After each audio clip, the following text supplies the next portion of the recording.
Thank you all for reconvening today. I apologise, especially to Lisa, who was meant to be on leave today. We didn't check with anyone, any staff members when we decided to adjourn, so I'm sorry. And I know there's some staff here who don't usually aren't here at this hour of the day, so welcome us getting through this in a swift manner. But we need the time to debate it. I think it's an apology from Lee. I'm certain that we'll put it in as he returns. In his absence, I have to move the apology. Seconded, thank you, Ginty. All in favour, please say aye. Aye. Against, carried.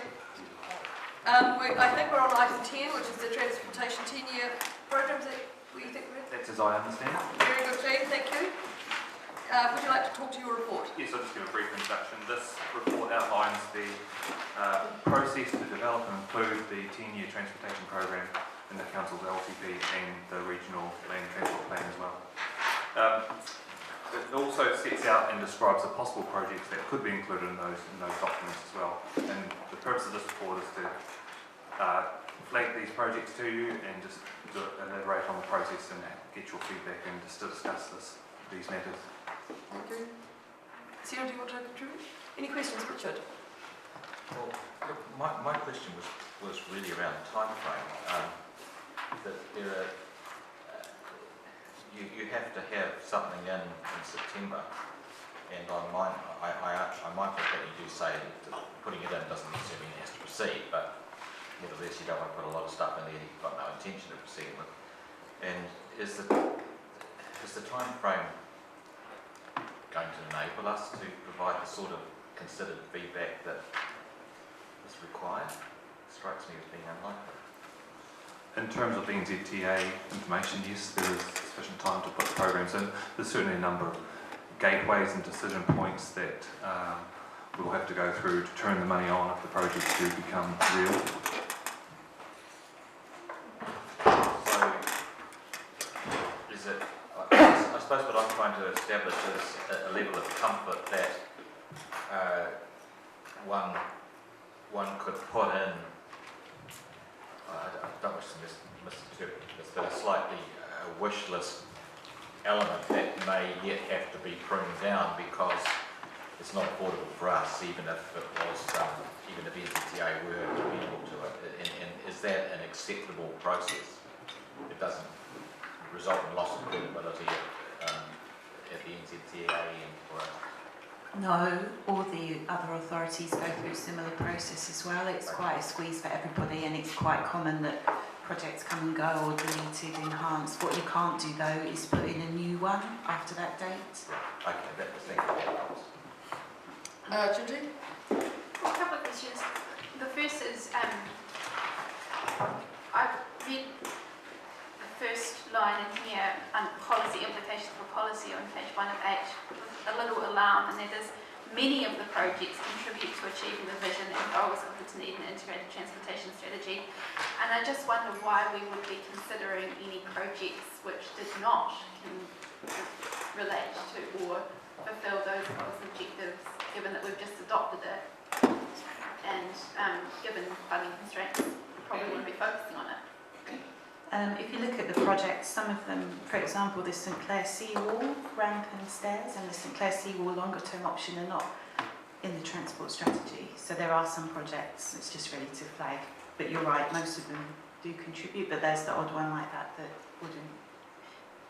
So the St Clair seawall is considered a transportation project, even though it's not really a transportation project. That's correct. It's just where it's historically fallen as such to our area of responsibility. Is it subject to NZTA's subsidy? No. So why would we need to be putting it in the RLTP? It doesn't go forward into the RLTP, but it's still a consideration in our LTP processes. Okay, so for our own budgeting purposes. Yes. Yeah. Okay. And my second question is, in terms of the project evaluation process, whilst I understand vaguely the schedule that you have for those, I'm not much wiser reading this report as to what you are going to be factoring into criteria or or any kind of evaluation mechanisms that you might be using to help prioritise these. Will we go into a bit more of that detail in the next workshop session to sort of try and, I suppose, refine the feedback that we received from you on the 11th of August? Like, I would assume that you would be going into that workshop with a fairly strong view of some of the ways that you would be prioritising transportation expenditure in order to maximise our chances, for example, of getting NZTA funding.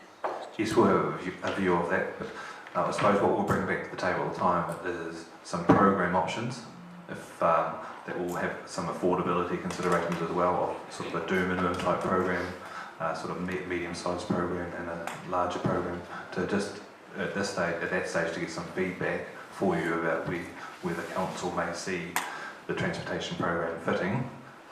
The thing that's missing at that stage is the context of the broader consideration, so we can't go too far with that conversation at that stage until all the other demands are put together.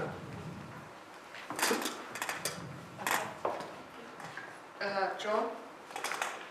Probably a question for Mr. Avery. Once again, referring to the seawall, completion of original works, Mr. Avery, is that the original works? That is to say, the initial original failure of the the stairwell in particular, not the wall as such, but that was initially should have been and may have been to a degree covered by a guarantee of some sort. Yes, that's the work that you're referring to. And so that claim has been satisfied and determined as to who's going to be paying for it? There's still further work to be done over the next several months to conclude that, but it's still a line item that's in the current program at the moment. Okay, thank you. Lauren? Just two questions. One, are we in any way giving priority to any of these in favour of any other of these, or are we just putting them all into the mix on the basis of the recommendations on 10.2? We're not prioritising any of them? No, we're not prioritising any of them, but when we have the session in early August, we'll be looking for your feedback as to what is an acceptable program to put forward. And that information, the feedback we receive from you, will then go forward into the next committee report, and there'll be some debate around that, and from that we'll be submitting a program. So there's no prioritisation from our side. We do have an idea of what are potentially more achievable programs, more appropriate to achieve the strategy outcomes, but it's your feedback and ultimate decisions that we need into that. And secondly, I take it that so far as NZTA is concerned, putting these into meeting that deadline it's sufficient to tell them we want a particular horse, even if it does turn out to be a bit of a donkey later, and that the level that we're putting our hand up to put them into this round before September, whatever it is, 30th of September, is in no way particularising them or drilling down at all. If I understand you correctly, the question is how much detail are we going to in those applications, and that will vary because the natures of the programs and projects are at different development stages. So for example, cycleways are more developed in terms of the funding request or the applications in that system, whereas the central city business case development is more at the other end of the scale. It's got some more work to develop and to turn on the money as such. Thank you. Andrew? Thanks, Madam Chair. With regards to the Invest to Save projects, have we got any inkling how NZTA consider those as being perhaps a higher priority than others? You know, the short-term pain for the long-term gain. Do we know their thinking? So the two, I suppose, one Invest to Save is the LED street lighting. So at national level, NZTA is aware that there will be probably quite a significant demand across the country on that sort of funding. So their view is that each will stand on its own merits and they'll consider each application from across the country. Regards to the other one? Portobello Road. Again, it's case by case. Portobello Road, again, what they've said is put the proposal forward and it will be considered in amongst everything else. Thank you. No other questions? I've got a question. I've been confused by... Oh, sorry, Doug. Sorry. Yeah, Doug, sorry. On page 10.3, bottom of the page, item D, is that taking in St Andrew Street as well, St Andrew Street crossing? Yes. Yeah, because very soon we're going to have 25-metre truck and trailer units running in the city. There aren't throughout the rest of the country, and it's not going to work. Thank you. Just understanding, I understand that some of these are for NZTA funding and some aren't, but in here as a priority, and I've been contacted by Highland, he was disappointed not to see the Tunnels project in here, which he thought was a higher priority than the New Zealand Cycle Trails Lawrence connection. And I'm just wondering how that works, because I think his view was it was reflected in our priorities from council, and this doesn't seem to be sitting well with that. It's not a criticism, it's just understanding how this process works. So the Trails Trust too, from our perspective, whilst there is some money budgeted for that, was very much a separate initiative from the program. Okay, and because it's a private, yeah, I understand that, but the seawall is it gets included, it's not roading, and it's not for NZTA funding, but it gets included in a, and it doesn't. It's just for the lay person reading this, and you may include me there if you want to, just understanding that distinction. Yeah, no, I can appreciate the concerns. Did you have any comment? Oh, yeah. So it doesn't drop that priority down anymore, it's just because it's seen as a different type of project, not fully funded or fully managed by the council. That's right, that's my understanding. Any other questions? Anyone would like to move? Thank you. Right, seconded Doug, thank you. Any debate, discussion? I'll put them up. Oh, sorry. Well, yeah, I think, Madam Chair, the point that you raise is worth highlighting. I think if only for us to be aware of it, and that is that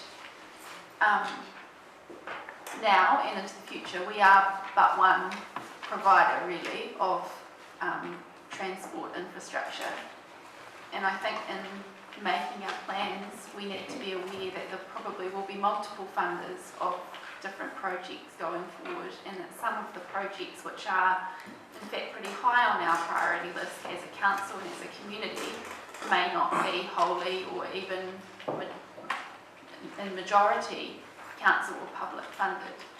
So I do think we really do need to be aware of that in making our plans, and I think we need to be thinking very carefully about how we communicate that to our constituents and to the public, so that we're not sending the wrong messages to people like the Trust who are doing such good work on our community's behalf.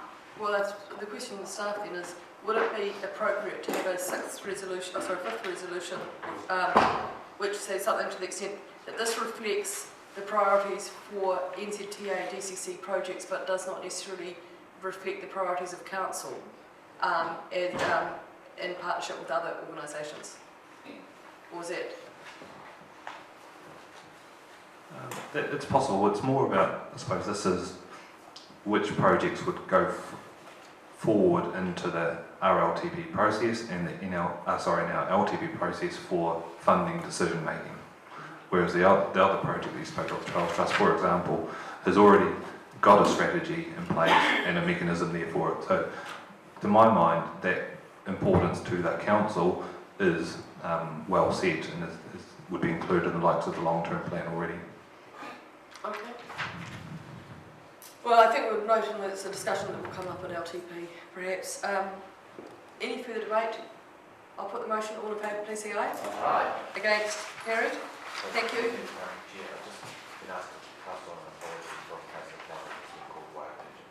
Thank you. That's okay. Thank you. That takes us to item 11, which is the South Dunedin cycle network at Harborside. Lisa, welcome back to work today. I'm sorry you didn't get to have a day off. I apologise for that.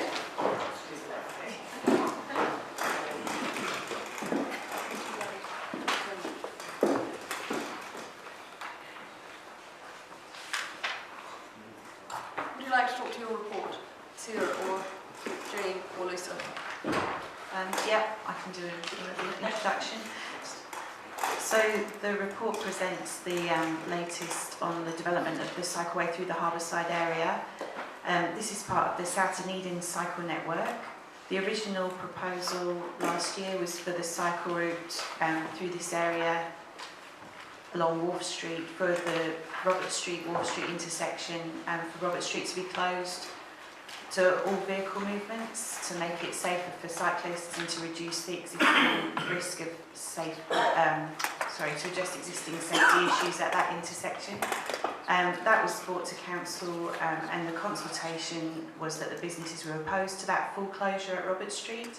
At that time, council requested further analysis and consultation on developing a possible cycle route through the Harbourside area.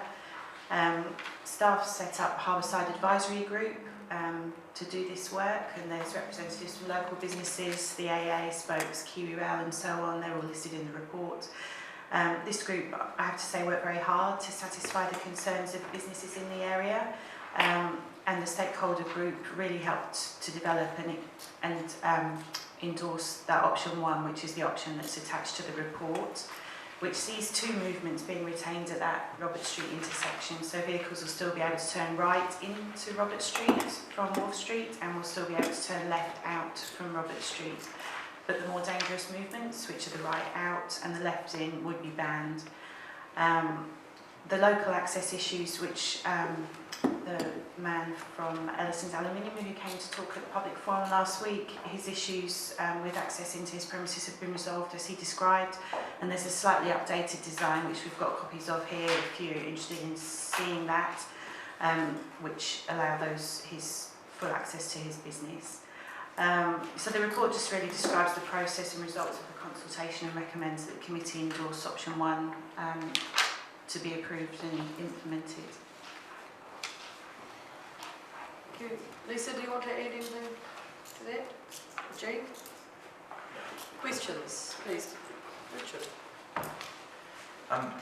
Look, this strikes me that it's become quite complicated, in part because we have 2 issues that are being seen as one, that we have a cycleway for which a route is required, and we have a roading issue around the safety for egress and ingress, if that's the word, into Robert Street from Wharf Street.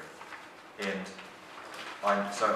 my questions are around, on the one hand, if it is the case that Robert Street would be going to be altered, regardless of whether there was a cycleway or no cycleway, then that influences my decisions or my views about what should be done.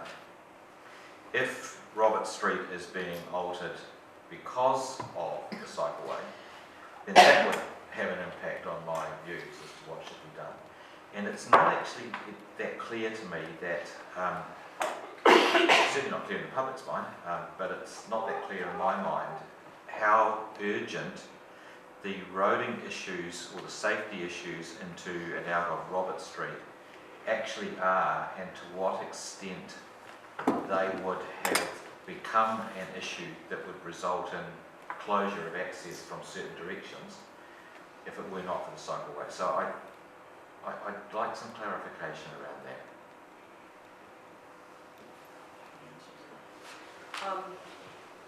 I guess one of the issues that's come up is the currently people are able to make the left turn off of the Jetty Street overbridge into Robert Street, and that's one that pretty unanimous, I guess, with the advisory group was happy to ban that turn because there is crash history in that area.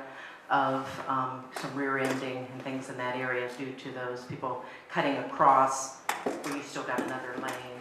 So we do have some information that I can disperse around that was given to the advisory group. And the hard thing with all this is, you know, just understanding all the different issues when we come up with these different options.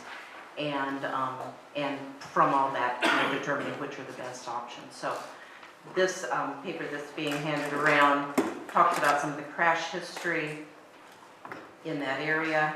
3-lane change type crashes are shown. And the other thing, I guess, also is the speed that the cars are able to turn left into Wharf Street as well. There's quite a big sweeping turn to allow trucks to come in there. And with the improvements that we're doing, we're actually tightening up that intersection quite a bit. We are still allowing left in for emergency vehicles, but it's a bit of a mountable type build out. So we've really taken into account things like emergency vehicles, things like it's also a heavy haulage route, but things that they're able to mount things on Robert Street. So we've kind of taken all those things into account with the design. Just in terms of your question about how urgent is it that the existing safety issues be addressed, it's on our list of risky intersections, but it's not near the top of the list. It's maybe around the middle, so it's not one of our highest risk intersections, and it's not on one of our black routes, but it's on one of our red routes, which is the next one down. So I don't know if that helps you understand it, but like it's not super urgent, but if we can do it as part of another project, it would be advisable to do it. I mean, I guess the staff recommendation is that we should do it. Yeah, no, I get that, but what I'm trying to understand is what is the likelihood that it would have been done if it weren't as part of this particular issue?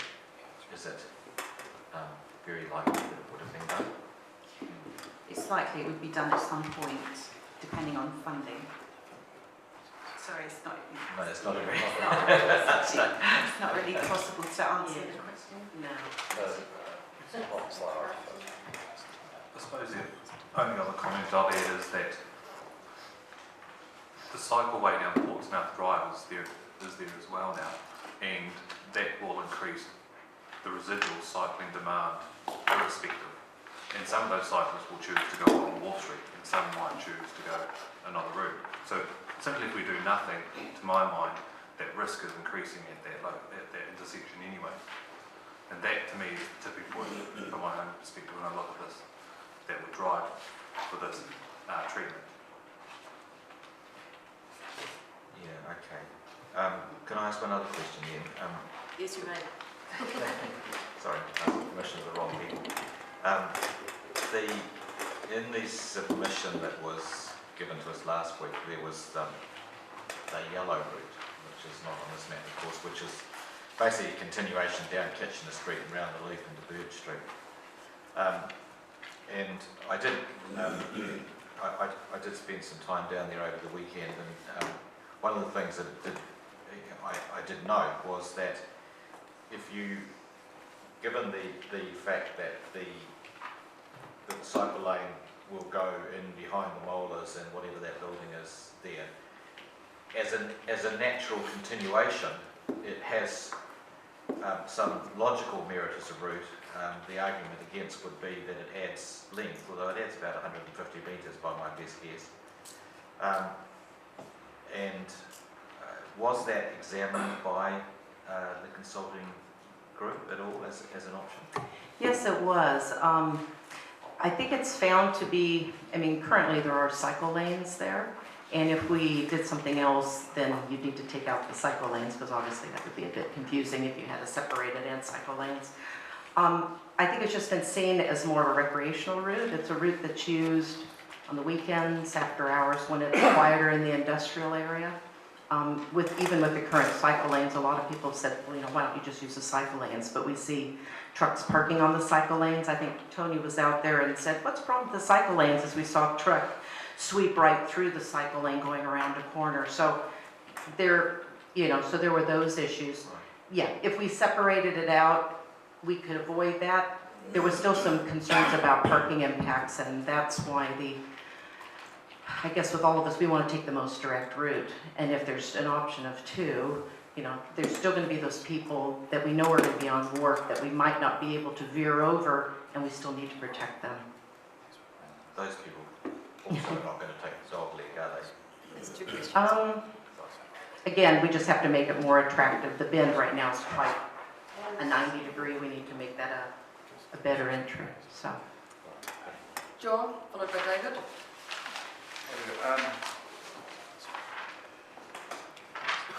With regards to the option one, the proposed route from Portsmouth Drive through to Kitchener Street and then back out onto Wharf Street.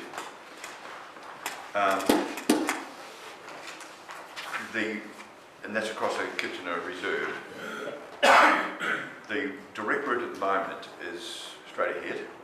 Is there some way, and cyclists will always take the shortest route, is there some way that you're going to mitigate the cyclists going straight ahead rather than going across the Kitchener Reserve? that's a difficult one because the issue was we knew we had two intersections, and we knew at Kitchener if we could get that crossing back, because you already have the reserve, and there is, I guess, the attractiveness of diverting off. And there is a bit of a split now. It's not like a 90-10, I don't know if it's 50-50, but there are still quite a few going along the molars through the Kitchen Reserve. But I think the point was we're crossing them away from the intersection, away from the turn movements. When people's eyes are more focused forward, we felt that was a safer place, but we really couldn't do, I guess, that so much at Roberts. I understand that Yeah. entirely, and I agree with that. And generally speaking, I think the cyclists will probably take a route. The ones that are regular will come through and they'll go across the reserve, and they will go into Kitchener Street and take the left-hand turn and back onto the Wall Street. That's fine. And it's a good idea to move that crossing back from the corner. Nonetheless, there will be others, and it is clearly a shorter distance. We'll zip through, and you don't want that because that'll complicate the issue further. So there would have to be, in my view, some way of discouraging people from going straight ahead, because they will. Yeah. And the question? The question is, I've already asked the question, is there some way of mitigating that possibility? I guess that's something we can monitor a bit. I mean, can we do something like bollards or something to try to discourage that? We're going to have better signage and wayfinding and things like that to really, I guess, encourage a lot of people that would be new to the route. Kitchener is a shorter crossing point, so as far as the giving way and looking at traffic, it's a bit easier. One of the big issues with Roberts is such a big, wide intersection. So with the new design, there's actually a bit of a refuge in the middle, so you're not having to deal with all the movements at once. Yeah, Roberts is different. Yeah, and so that's why that was, I guess, that one's a trickier one because the Kitchener, I guess, is a shorter distance, but I think we monitor it and see. Well, Yeah. I think it's really important that we look at that issue because quite clearly people will just go on through, no question. So, something would have to be done about it, in my view, before I support this, and I do support it. But I want to know what the answer is with regard to litigation. If I can just elaborate, it's certainly the focus has been on the Robert Street intersection in terms of this route as being the main obstacle, but there has been debate around how do we ensure we get as many cyclists going around the Kitchener Street rather than cyclists carrying on down Wall Street. So there is design considerations, and that's the next phase that we move into once the route has been adopted. But very much once we get into the design phase, we'll be looking at a lot closer how we can do that. Thank you. David, followed by Mike. Thank you, Madam Chair. Well, it really follows on from Councillor Thompson's question and what the concerns that Councillor Bazette has just expressed. And I mean, I share the view that as a regular observer of the behaviour here, that route, the more direct route, is the one that people are likely to go for. Not perhaps the recreational weekend riders, but the people who are actually in their hordes transiting to work on a daily basis. And I want to come back to the bridge because in my observation, it seems to me that the the real issue with the entry into Robert Street is traffic wanting to cross the inside lane and left turn into Robert Street. That hazard that was talked about, I know it's a very difficult corner, especially when it's busy and it's a potentially suicidal or homicidal traffic manoeuvre. Is that observation valid?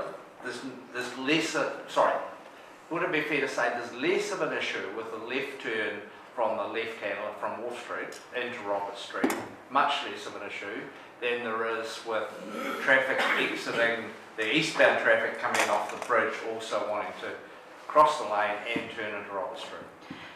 The issue with the left in the left lane is, part of it is that big sweeping curve so people can take it quite fast. It is 60k through there. I know there's been discussions about changing speed limits through there, but as discussed, that's quite a cumbersome process, and it is our freight route, and I don't see us wanting to downgrade that. But there are issues because it's a bit of a blind turn as well. I mean, when those cars are coming around quick, I know there's been some issues with Divatago and some of the parking there. We're also looking at changing some of that angled parking to parallel right in that area, because I think, again, there's just a lot of activity right in that section and people are coming around quite fast. You have another small question about the traffic.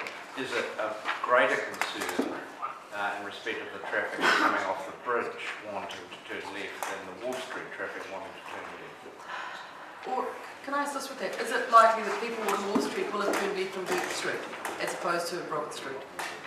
Well, I mean, there's lots of alternatives, but the really hazardous part of that manoeuvre is if you've come across the overbridge. If you've come along the flat, past the restaurant and all the rest of the drama, then the configuration of the intersection is what will determine your entry speed.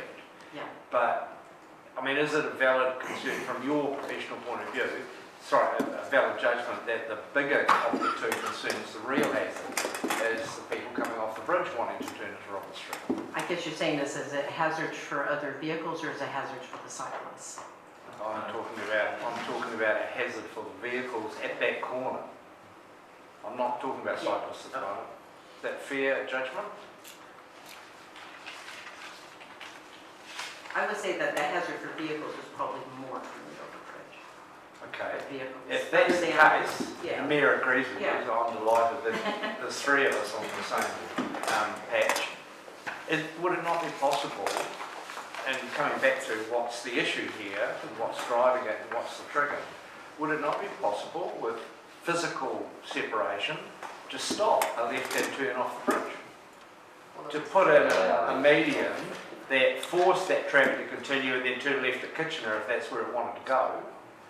And so you would have absolutely no conflict possible, concrete wall would tell a story, between the two lanes at the bridge exit. And then the decision making about where the cyclists go would be a lot easier. Just a thought. I had that same question. Could Would we? that be possible? Yeah.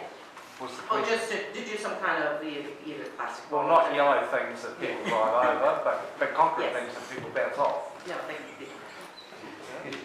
Okay, Mike, followed by Doug. Look, Lisa, I've got a question. Last week when we heard from the lady from Southern Hospitality, Yep. she did propose that other route.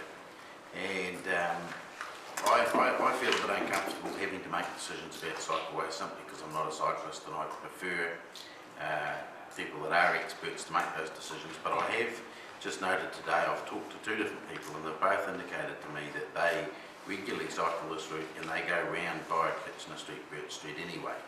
Now, the other side of this, and I'm just thinking of my recent trip to San Fran and the cycle routes there that were very much touristy type routes and designed for the tourists to do something different, which is obviously a different situation to the person that's rushing to get from work to home or vice versa. But in view of the fact that a lot of our cycle work and a lot of our cycleways, and I think particularly the Peninsula Road, has a very good focus on tourism and could very well in the future be a tourist route when it is all completed. I just can't help think that that yellow route around Kitchener Street, Burt Street, although it looks a longer route and it will obviously take longer, I can't help think that you'd get a better cycleway around there with touristy type values as opposed to a haste to get to work values, and I'm just wondering what your thoughts are on that. Would it be a end of the world scenario to try something like that, and that would do away with the Robert Street issue as well?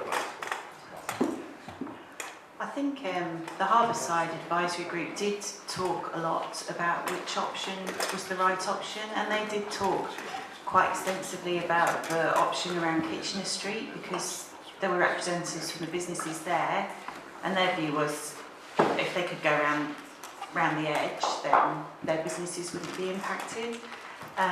The spokes representative on the group explained that would be quite a poor level of service for cyclists in terms of directness, attractiveness of route, and so on, and that probably you might get some recreational cyclists using it, but in terms of the commuters, they probably just continue to use Wharf Street, and so we may then invest lots of money, remove some parking and so on, creating this facility on Kitchener Street which may never be used.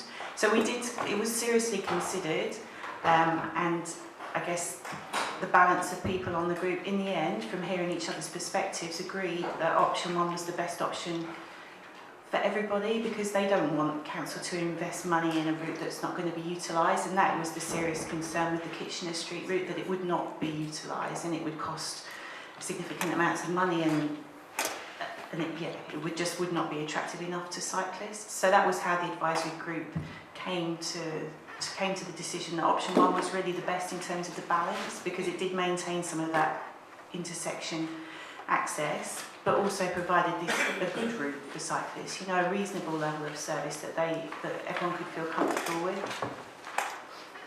So is it fair to say that spokes are only interested in the serious cyclist travelling to the commuter cyclist?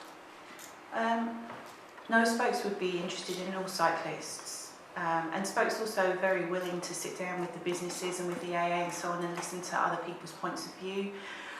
You may think that spokes would just want the intersection closed, but no, they recognise that what was needed really was a compromise, and that I guess all the groups on that advisory group saw that this was a compromise option.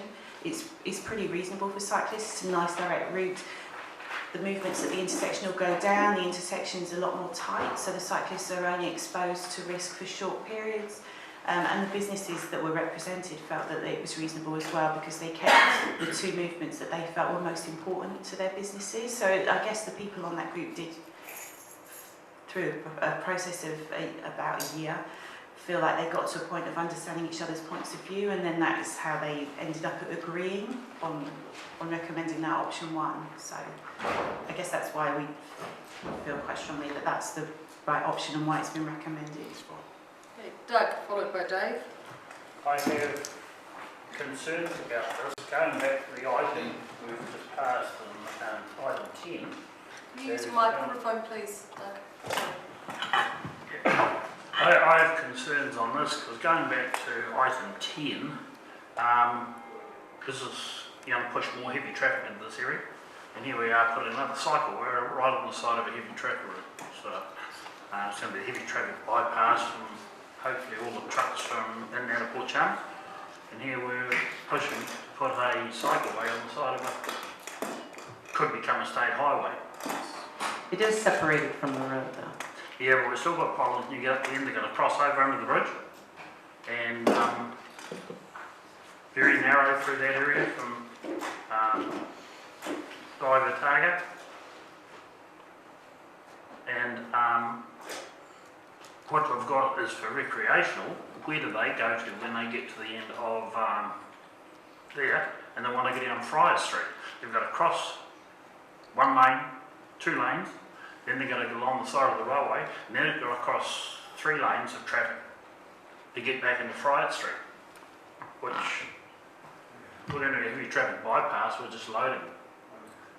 No, can I just comment? Recreational cyclists, they get to that point in Burt Street, go along the waterfront there. They don't cross over. So they go along the wharf that was built by the ORC. They don't cross that wharf. Yeah, they go right along there and then to the restaurant and then on to Friar Street, so they don't cross over.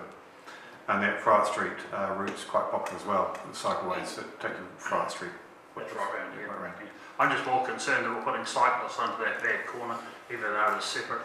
And we'll, Can I just go to that point? So on attachment 1, you've got the black line which shows it crossing. Just for confirmation of that point, is that incorrect? That's the jog there, that's the crossing point that exists right now that goes under the overbridge.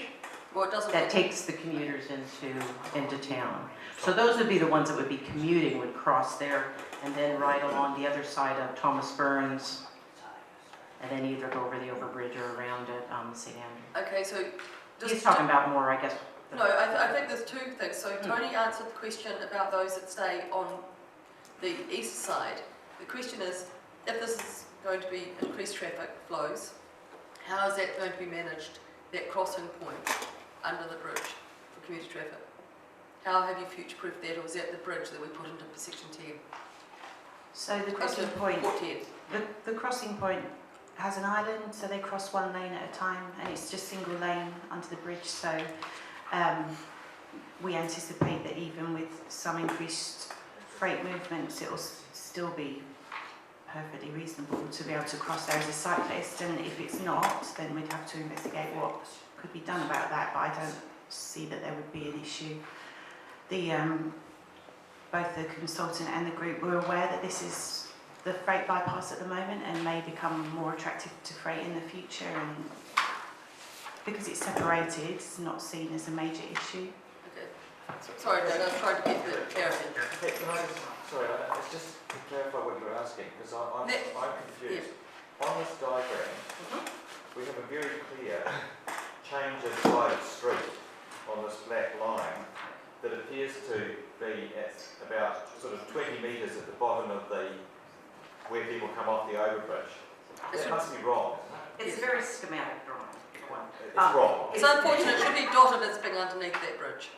No, it's supposed to be the green and the black line should both be at the same crossing point, and it's actually a little further up, but it's the existing crossing point. Right, so they're going underneath the They're going underneath. Right. Yeah. And like you said, there's only one lane each way at that point, and they do have a refuge in them. Yeah, thanks, sorry, Doug. and at that point, when you cross the eastbound traffic, the westbound traffic, and you get to the eastbound traffic, the bridge abutment is right here. If you're on a bike and you drive up to it, and your bridge abutment there, so you're going to miss vehicles coming in that corner at a speed. You can miss them. And we're going to put more people into a... We've talked to the cyclists there, and they feel perfectly safe crossing at that point. And that was one of, another plus. Not only do we know that there is that demand for the direct route, but when we take the ones, like you said, if you did the Kitchener route and you come around Birch, that was a bit of an issue, is then what do you do when you get to Birch Wharf? That's a much busier intersection with a lot going on, and they're not going to want to backtrack them to that crossing. But the thing is, if you come up Birch Street, you've got clear visibility to your right, and when you go through to the good way sign, you've got clear visibility to your left. By using that existing crossing under the bridge, you've got good visibility to your right, you've got no visibility to your left. Pretty distance. And the engineers, they did assess both of those crossing points and decided that the one not at the Birch Street intersection was a safer option. So we can provide more information on that to you at a later date if you're So interested. the one crossing up through Birch Street was a safer one? No, that's more dangerous, the Birch Street one, because you're at an intersection where there's lots of turn movements going on, whereas if you cross before that, their analysis was that that was a safer one, even with the sight distances as they are now. So I think the cyclist Avery or General Manager Avery wants to vote on that. I'm not sure whether I'm wearing my light for now or not. No, please. I'm just going to make the point that what we're trying to deal with is a group of cyclists that already arrive at these points. So we're going to find the safest way, and certainly the crossing point at the moment is well established under the bridge, and it does provide for that safe refuge under it. And as you just pointed out, the engineers did look at the crossing point under the bridge itself at the bottom of Birch Street, and it has other issues with that. So it's a question of where's the best place, knowing that neither place is perfectly safe. But it's a question of where's the best place for crossing, I think. Okay, Doug, do you have any more questions? No. Thank you, Dave. Yeah. Can I just go back to, I was interested in the businesses, particularly Southern Hospitality's perspective on cutting off the most convenient access in there, and appreciating that wayfinding might be quite difficult if both left turns, i.e. off Wall Street and off the overbridge, were cut off into Robert Street. So going back to Councillor Benson Pope's suggestion, and I hesitate, I'm not an engineer, so I'm just teasing this out. If the left turn out of Wharf Street were allowed, but no left turn out of off the Jetty Street overbridge was allowed, as Councillor Benson Pope suggested, with a concrete strip basically stopping that left-hand crossing the Wharf Street lane, I assume that that would increase safety for motor vehicles, well, definitely would, because as you've already acknowledged, that's the dangerous bit. But at the same time, it would arguably increase the danger to cyclists crossing there. However, I note that on Victoria Road, which I rode up to the other day, where the cycleway crosses the road, there's quite a clear message on the pavement: give way to traffic. That's the obligation on the cyclist.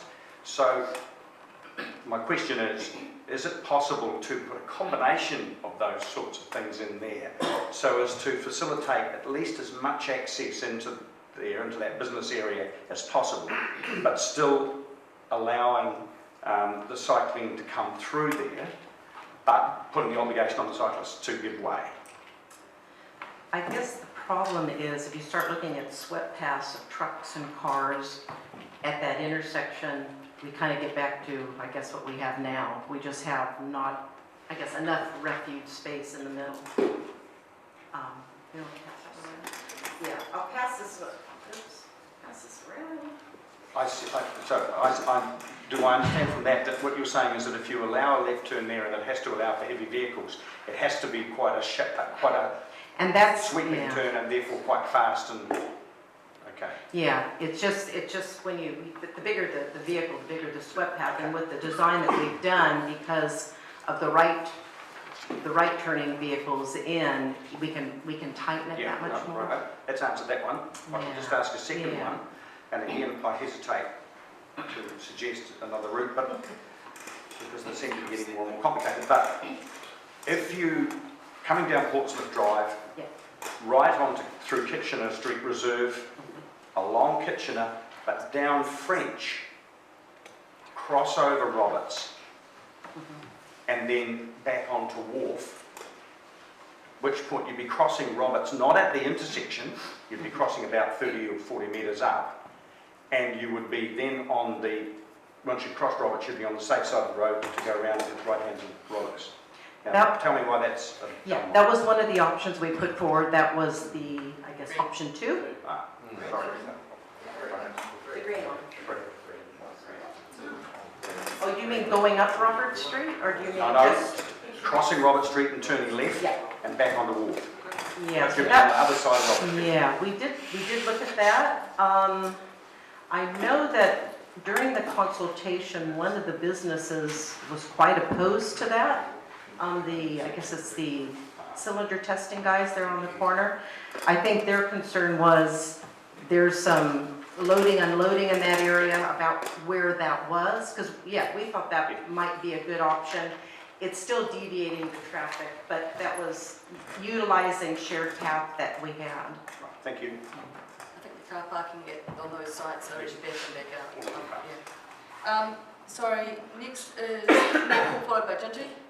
I am doing this in order, so it's taking a long time. Madam Chair. Yes, it was. Yeah.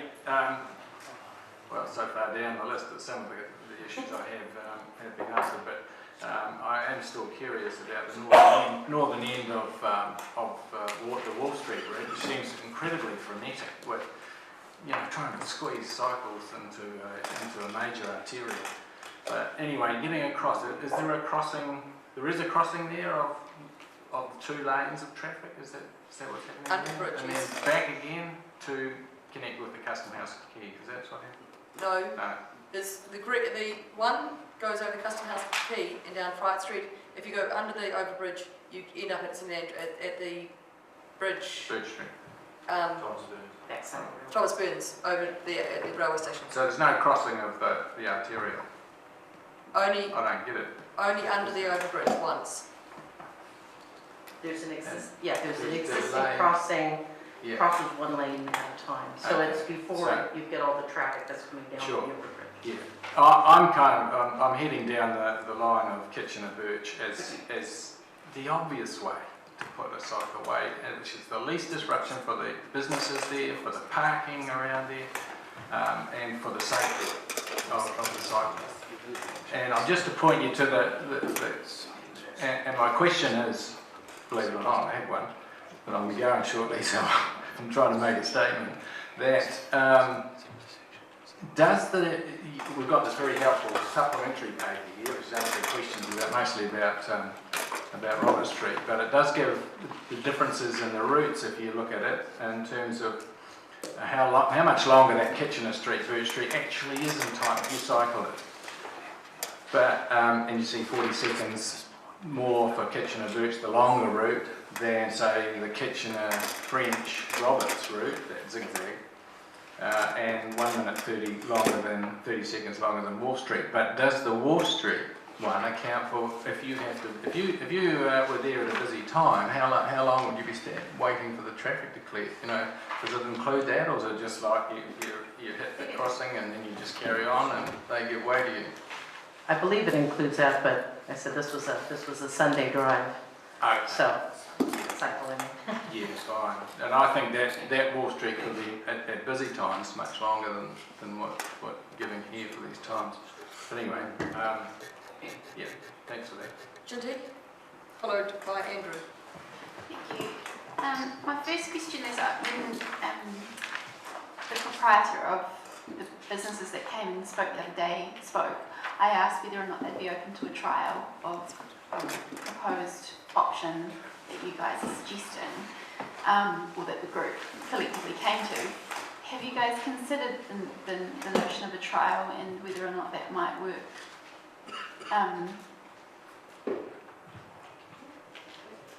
In terms of alleviating or proving some of the fears? Yeah, we did give it some thought after the meeting on Thursday. Was it Thursday? Yeah, Thursday. I guess we had some questions about what the point was of doing it as a trial, and how would we measure the effectiveness of the trial, and what would we learn from the trial.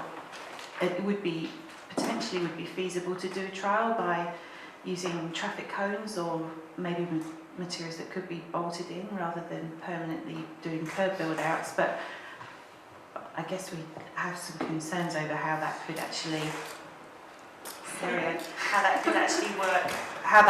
work in, like, what the point would be, and how we would evaluate it. And at the end of it, I mean, I can see how a trial could help businesses in the area feel more comfortable with changes potentially becoming permanent, but yeah, I guess we just think that a trial would not be something that we'd recommend. But obviously it looks like we could do it if councillors wanted to do it. Did you have any idea of what the costs might be for that? We'd need to look at it properly in more detail.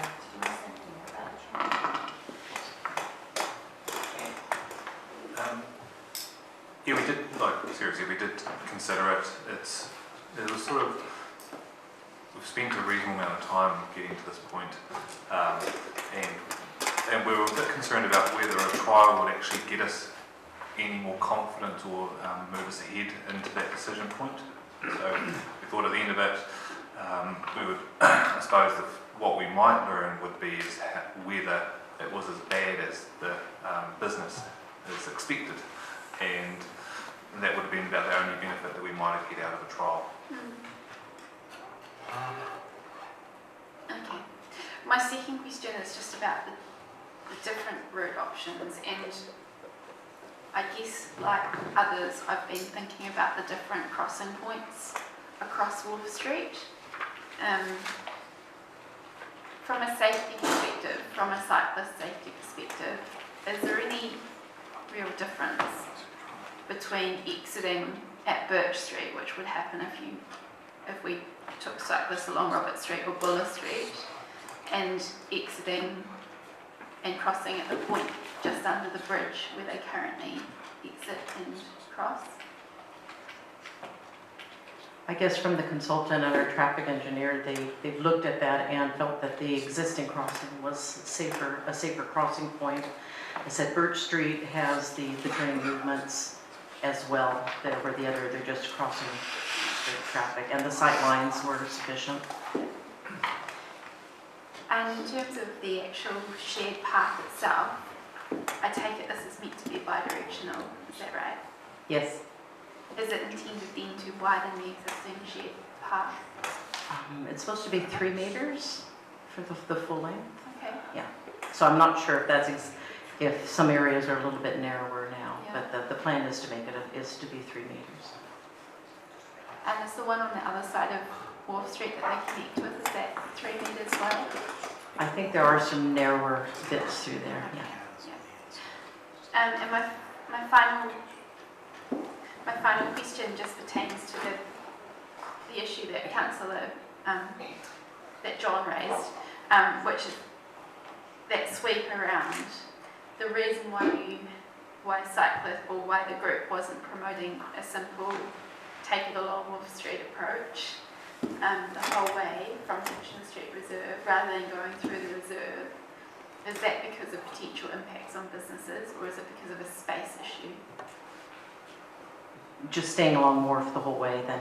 There's some issues, I think, with Strathallan and the business there, kind of the T intersection. I think there's been some safety issues there. Is it the egress there? Yeah, this is where the sign shop is. Yeah. I mean, I think there's some things they're looking at to improve there as well. I think currently there's a green ball and not arrows, and there's been some people that have just gone straight through and they're not supposed to go straight through. Right. And we don't know if those are tourists or what, that just aren't reading it right. So there are some things there, but there definitely has been issues with some near misses and some accidents with cyclists at that intersection. So that was the reason. That's intention. Okay. Okay. Thank you. Andrew, you're the last of the first round that I've got at the moment. Last of the first round. Thank you, Madam Chair. Can we just go back to the... Oh, sorry. Did I have you down as Andrew? Sorry. There's 2 Andrews here. Yeah, apologies. And that's, I've put you...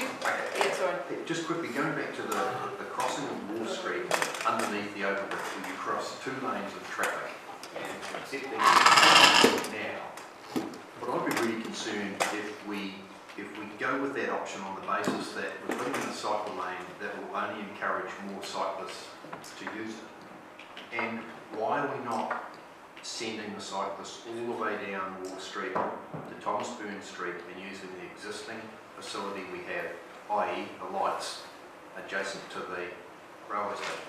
Because why would you want to have this crossing point knowing that it's only going to increase with use and potentially another set of lights would have to be put there at some stage to improve safety? It's the more lanes, it's 4 lanes. No. It's Friar Street. It's Friar Crossing Street. a freight route, Yeah. 2 lanes, 2 single lanes at ground level, correct? But they've got Friar Street and those other side streets otherwise to cross further north. Yes, but it's not a freight route. I mean, equally, they won't have 1,400 movements a day or whatever, 14,000 movements a day versus... Well, I'm just going to say that we would be crossing Birch Street as well as Friat. And I think Friat's got some interesting angles there too, and quite busy with, I'm not sure what the turn movements in and out of Friat are, but I think they're a bit heavier. They're by Custom House. The numbers will be involved. Could I just add to that where Lone and Mercantile building, that corner there is really, that's the narrowest part. And there's no room for anything other than a narrow footpath next to Lone and Mercantile, and there's nowhere to go on the other side. So if you had a cycleway on that side through there, you'd not only be crossing Friar, but you'd have almost a blind corner, and you'd be sharing it with pedestrians. I don't know where I should go. So less than 3 years. Yeah. Oh, way. So I guess the option one is really, I guess, improving on what was existing. So it's crossing where it was crossing before, joining up with, I guess, the backside of the railway station. Just, one other thing, the Burt Street crossing point there does take you across to the cycle lane on the west side, which is then, there's no side roads. There's a couple of entrances, but there's no side roads until you get right past the railway station. So from a safety point of view, you don't have the same level of interaction. So cyclists will either cross there or they'll cross at the, go across the Custom House Quay and then go right around Friar Street, do the long route. Sorry, Madam Chair. So just following on from that, if you sent all your cyclists down Kitchener Street, Burt Street, along Custom House, Quay, whatever, and then down Friar Street, you wouldn't have any crossing points. Yeah, that's, people that tend to go that route tend to be the recreational riders. Eventually at the end of the Friar Street, we're putting in a route that will go through to the harbour side walkway. That will be going in shortly, hopefully. But you tend to get different types of users that go across Custom House Quay and then turn right from those that head into town. It is quite a bit further going that way. Okay, Andrew. Sorry, other Andrew, apologies for the matter. Thank you. She does. What process has taken place with the business owners that were appeared in the ODT on Friday the 4th of July? Were the ones that were... I guess there was about 5 businesses in that article. I've met, I guess, with the 4 of them. We've met with Tony Cook, who came to the meeting on Thursday, and we had a meeting to resolve his direct access issues. And I have met with the other businesses to try to explain why we're doing what we're doing. And I think the main concern was, I think the thought of the loss of business due to not as many movements at that intersection. I said we talked with cylinder testing, and that was when we became aware of some of the issues with that second option that we thought actually was going to be able to add a few more car parks. They thought that was actually problematic, that was a dangerous corner. Anyway, they felt there was actually more issues of speed and truck movement, I guess, at that intersection. So that was good to find out, because that's something that's part of what you get back from the consultation, is some of those details the locals know. But yeah, so I guess the other was Southern Hospitality and then Ellison's and cylinder testing. And I think I've talked to a few others on the phone as well. What percentage of the businesses in that area would you say you've contacted or liaised with or consulted with?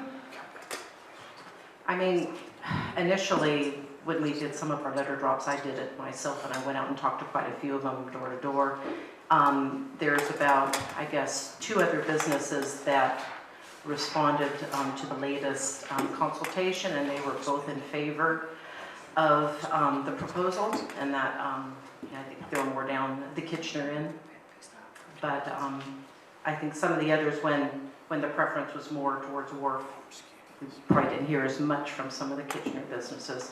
But I think the important thing was, when we looked at all these options, there's that access versus parking, and that has to be a decision that the people in that catchment, what is more important to your business. And so when we did do a survey of all the businesses when we first started up the advisory group, just to find out a lot of the business needs.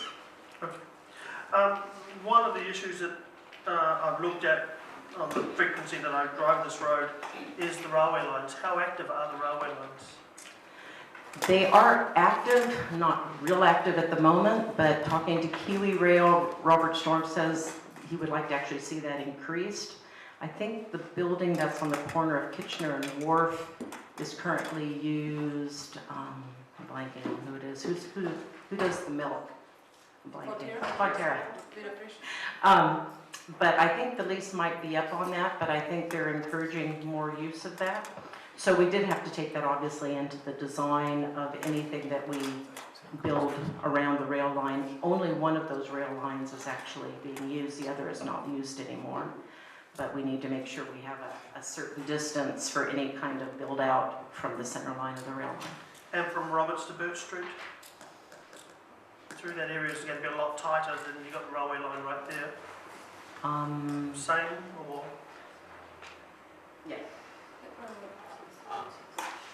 Yeah, the cycle lane is on, I guess, is out of the way of the rail line as you get above Roberts. It was just kind of in the area of the Roberts intersection. Okay. I've had 3 people I know that ride bikes actually fall over on the railway lines where you're looking at potentially doing the crossing. How would that factor in with basically riding and then trying to cross over, because you've still got the lanes there? I think that the crossing, we were trying to make sure that the crossing points were 90 degree, just for that reason. And I mean, I think there can be work done around the rail as well as make that a smoother transition. I think there needs to be a little bit of additional work on that. Okay. One final question is just to follow up on what Dave said about Robert Street and cyclists giving way. You know, is there not a way to force cyclists to give way? Like, I'm thinking of like a chicane type of thing, or where, you know, what I'm seeing is we're wanting to give cyclists a free ride in every area, and maybe certain areas where they do have to slow down and actually be aware of what's going on around them. I think we've talked about better signage. I think one of the signs had gotten knocked down at one point saying here's the cycleway ends, where people would be required to give way. Also some markings on the ground, because a lot of cyclists are looking down and not necessarily looking up. So I think a lot of that will be in the detailed design to try to make that, I guess, more important for the cyclists and the vehicles to be aware that that cycle lane is there.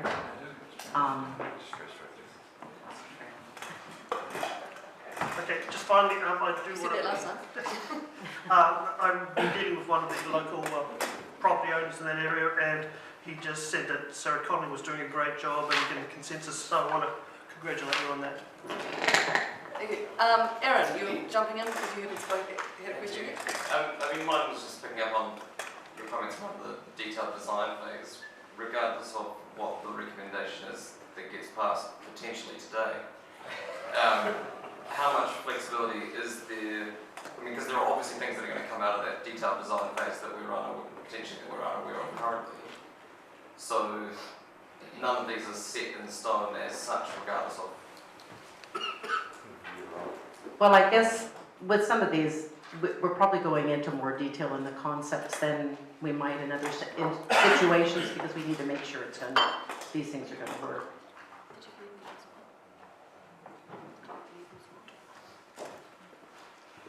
Okay, I've got a question because I haven't asked one, if that's okay, and then it's going to be Richard, David and John.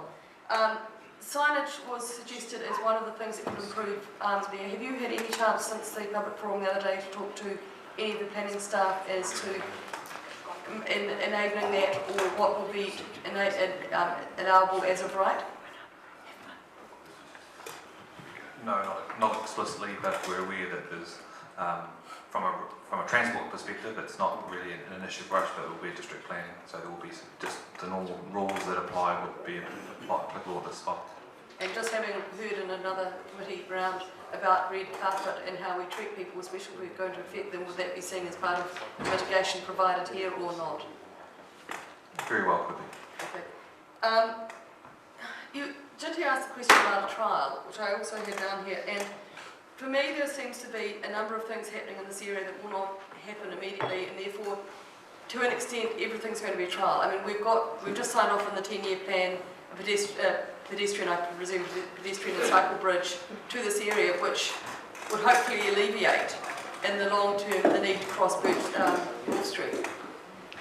So, in my mind, some of these things will have a temporary measure to them until the long-term vision is in place. And so I'm wondering, is a trial necessarily, I mean, do we have to put everything in here to the nth degree quality standard? I mean, I want the quality experience, but I don't necessarily think you want to have everything fitted to the nth degree that you can't take it away when the circumstances change, if we know already, if we've foreshadowed those changes. Look, there is some ability to do construction so it's not so permanent, I suppose. by use of painting and alternative or lower cost methods if it is something that doesn't work as well as we expect, that we could take out at a lower cost. So there is some flexibility around using different techniques. Okay. And the other question I had is, you talked about the confidence. The only reason for a trial was the confidence of the businesses in the area that they won't be affected. That raises the question of your confidence that the solution is definitely going to be the one that will work. And I suppose the question is, do you have absolute confidence that this is the best system? And what happens if we impose this and, as one of the submitters said, the traffic still doesn't see the bikes coming, the right-hand turns don't see the bikes coming, they've got two lanes to come, and we do get accidents. Yeah. Look, I believe we've got a high level of confidence in the solution that's here. We've spent, in comparison, a lot more time in this particular matter, an issue, and there's been a lot more robust debate around this table and also with the advisory group, a number of iterations and a number of designs to get to this point here. So the amount of work and effort and thinking that's gone into it is of a very high standard. Great, thanks. I've got Richard, David and then John. Look, two questions, both arising out of previous questions. One is, do we have the suggestion that possibly the left turn off the overbridge into Roberts Street could be removed from the equation by putting a barrier down, but do we have any evidence that that's actually the issue from the Roberts Street perspective, in the sense that, I know it's the issue from the traffic danger perspective, but I would have thought that the concern that the Roberts Street businesses had was exactly that, it was losing that traffic, it wasn't losing the traffic coming from the north, because that can come into Roberts Street from the other end anyway. Okay. When we listened to Southern Hospitality, that was what I took from her conversation. It was the traffic coming off the Wharf Street overbridge was her source and her concern, rather than the lower traffic. And my other question, and it relates actually to my earlier question, just to show that I've got a chip on both shoulders. If we were to use the Kitchener-Birch Street route, what impact on the safety of that as a cycleway would an international hotel, a Otago Regional Council headquarters and an aquarium have? And the construction thereof. And the construction thereof. Is that a serious question? No, it is a serious question, because we're talking about a long-term plan here. There has been suggestions of development in that area, and at the moment, when I drove it, it seemed like a very obvious solution. It interfered with nothing, but it occurs to me that in fact that's based on what it looks like now. If it were to look substantially different, it presumably would have an impact on that as a safe route. It would have an impact, and we have discussed it, being aware of those potential changes. It would create a number of busy access ways that any cycleway would have to cross, and that inevitably introduces an element of more risk for the cycleway.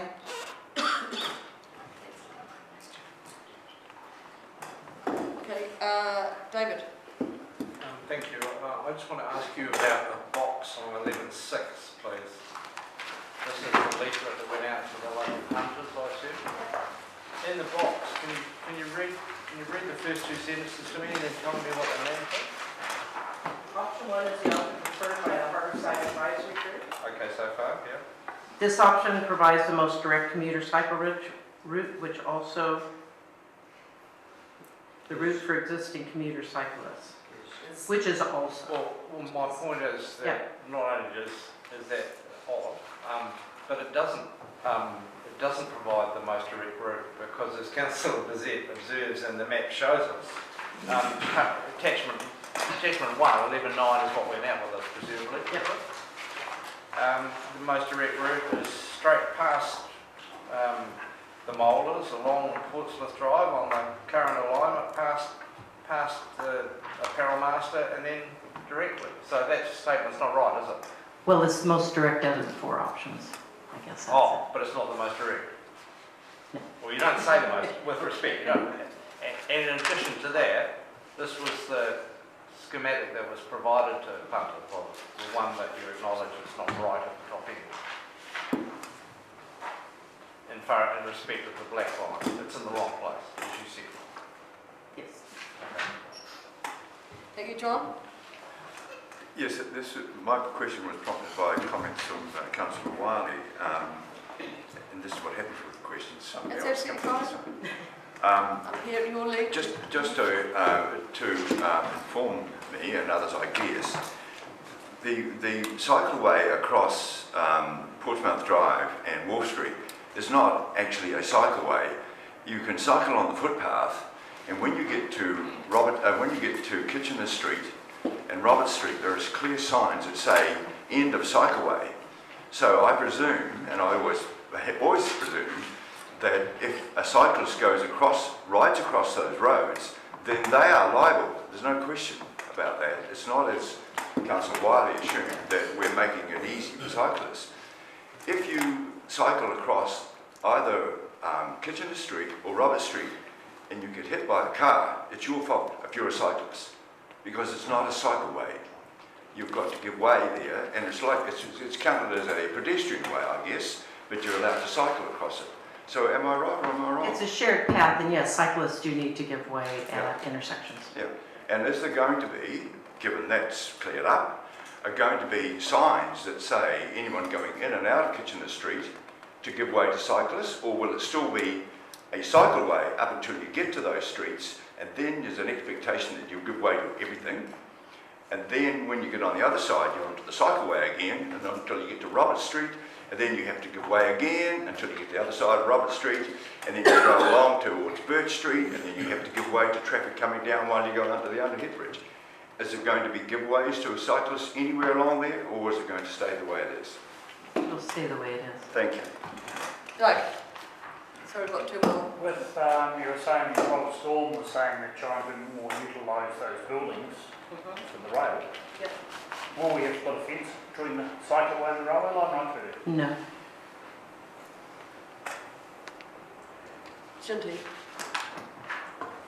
Given that the proposed facility is a shared path with the need to give way at every intersection, is it the case that even under these plans, cyclists are getting a lower level of service than motorised vehicles along that route who do not have to give way when they are driving directly along Wharf Street? Yes. Thank you. That has taken us to the end of question time. Thank you very much for your patience and your inquisitorial minds. Does anyone want to move the motions or make a motion? John?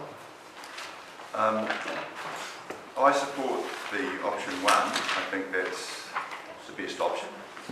I think that... We've got a seconder so you can now talk to it. Sorry? We've got a seconder so you can talk to it. Okay. I was going to talk to it anyway. Well, you're not allowed to go to it. Sorry, John.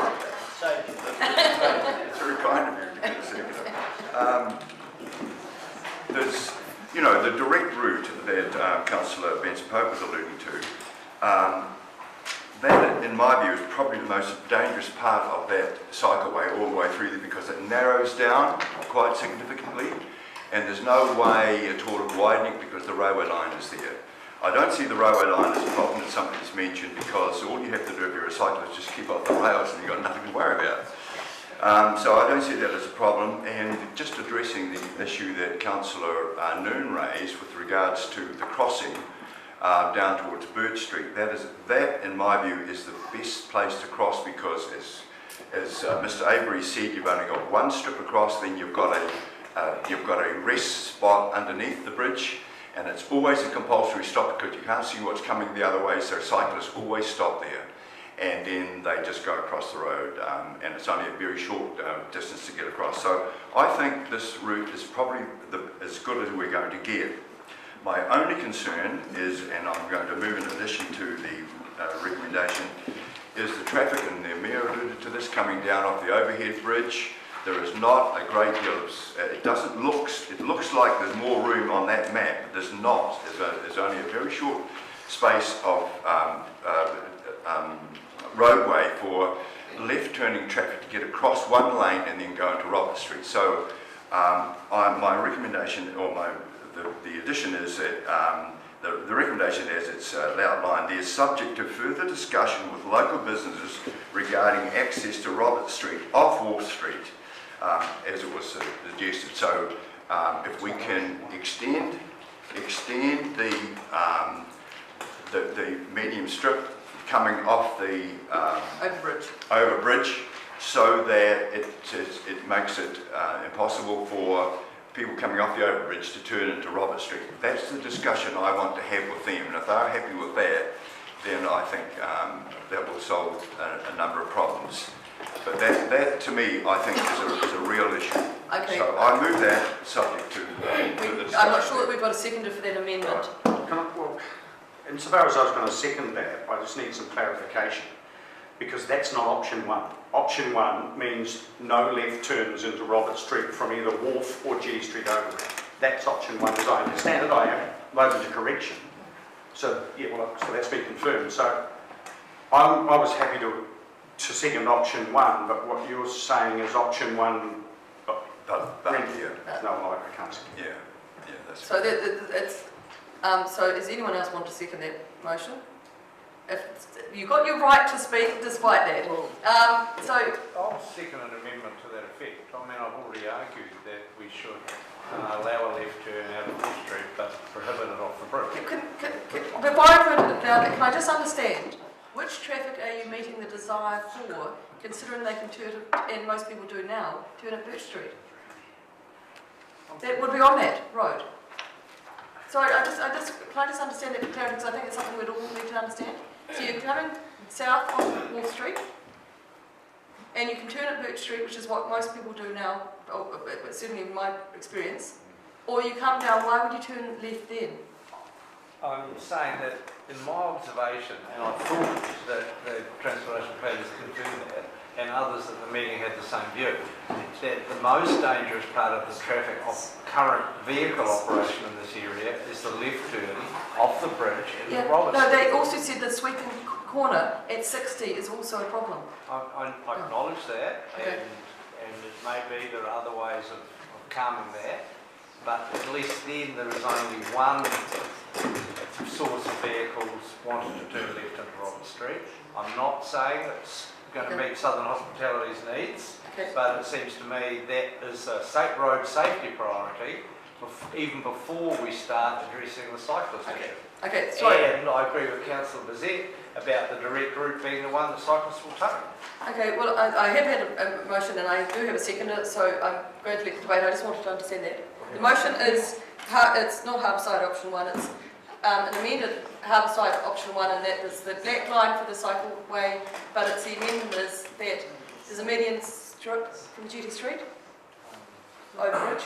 I think Councillor Bazette said something else. Further discussion. About from Wall Street, but not from the Jetty Street overbridge. From Wall Street, but not the Jetty Street overbridge. Could I make a suggestion that might actually allow us to get home before midnight? I would be very grateful for that. I fear this one won't.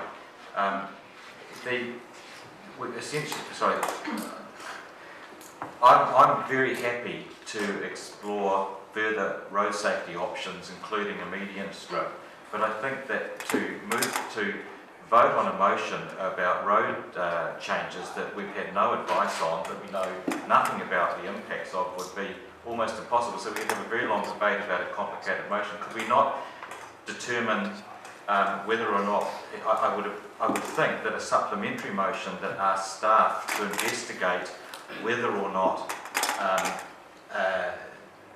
putting a longer median strip would obviate the need to get rid of the left turn into Robert Street, could be then the subject of a proper report and could be moved separately.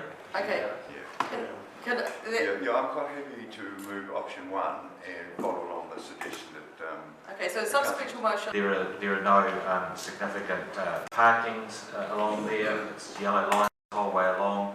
So just for all of those reasons, it makes sense. And so I recognise that there are some businesses, one in particular, that feels very strongly that this could impact on them, and that's certainly not my desire, and I hope that it doesn't, and I think that we should do everything we can to reduce that potential impact, whether that's signage, making it very clear, particularly on that northern approach, that you come in here to go to Robert Street, whether it's signage down at the next one, is it? I've forgotten its name. Kitchener. So I just, for me, it's the most appropriate option, and so I'll be supportive. Thank you. Chris? I'll support this option. I think we're faced with a difficult decision, but it's not the easiest task to get a cycleway, which is actually an arterial cycleway, given the cycle lanes of South Dunedin and out along the peninsula. This is the arterial that gets it through. And it's not the easiest area to get through, and it is tracking around a heavy traffic bypass, which makes it more difficult. But in weighing up all the options, I think option one is the best. That it's a little bit unfortunate that an intersection which has a very difficult turn from the overbridge into Roberts Street, and was an issue anyway, has got confused with cycleway, because I think it's created a lot more emotion. And initially I felt very strongly that we should be able to do a left-hand turn from Wharf Street into Roberts Street. But actually it makes no sense, because if you're coming along Wharf Street, heading towards Portsmouth Drive, and you're wanting to go to Roberts Street, why would you go past Birch Street and not turn into Roberts Street from that end, rather than go right along and turn back in a quite a tight turn? So I think part of that could be fixed by appropriate signage, which actually highlights that this takes you to Roberts Street, by turning to the left at Birch Street as you're coming through that area. And maybe some of those things will help ameliorate the fears of the businesses, which I'm quite concerned about. It's important that we don't lose those businesses out of that area, but it's also equally important that if we had a dangerous intersection and we were going to do something about it, then it's going to happen sooner or later, and therefore shouldn't be confused with the cycling route. So I think option one is the best option for getting the cycle route through there, and I think there's room for a wee bit more work in terms of trying to get the fears of the businesses that are on Roberts Street sorted out, so that they know they're not going to have a problem, other than the problem of turning left off the overbridge, which personally I think, having done it quite a few times myself, is one of the scariest turns you can possibly make, because you're looking backwards to try and see whether someone's coming from behind on your inside lane, so you can change lane. If anything happens in front of you while you're doing that, you'll be straight into the back of it. So I can understand why it's a concern, and you can see that in the accident statistics, that rear-ending.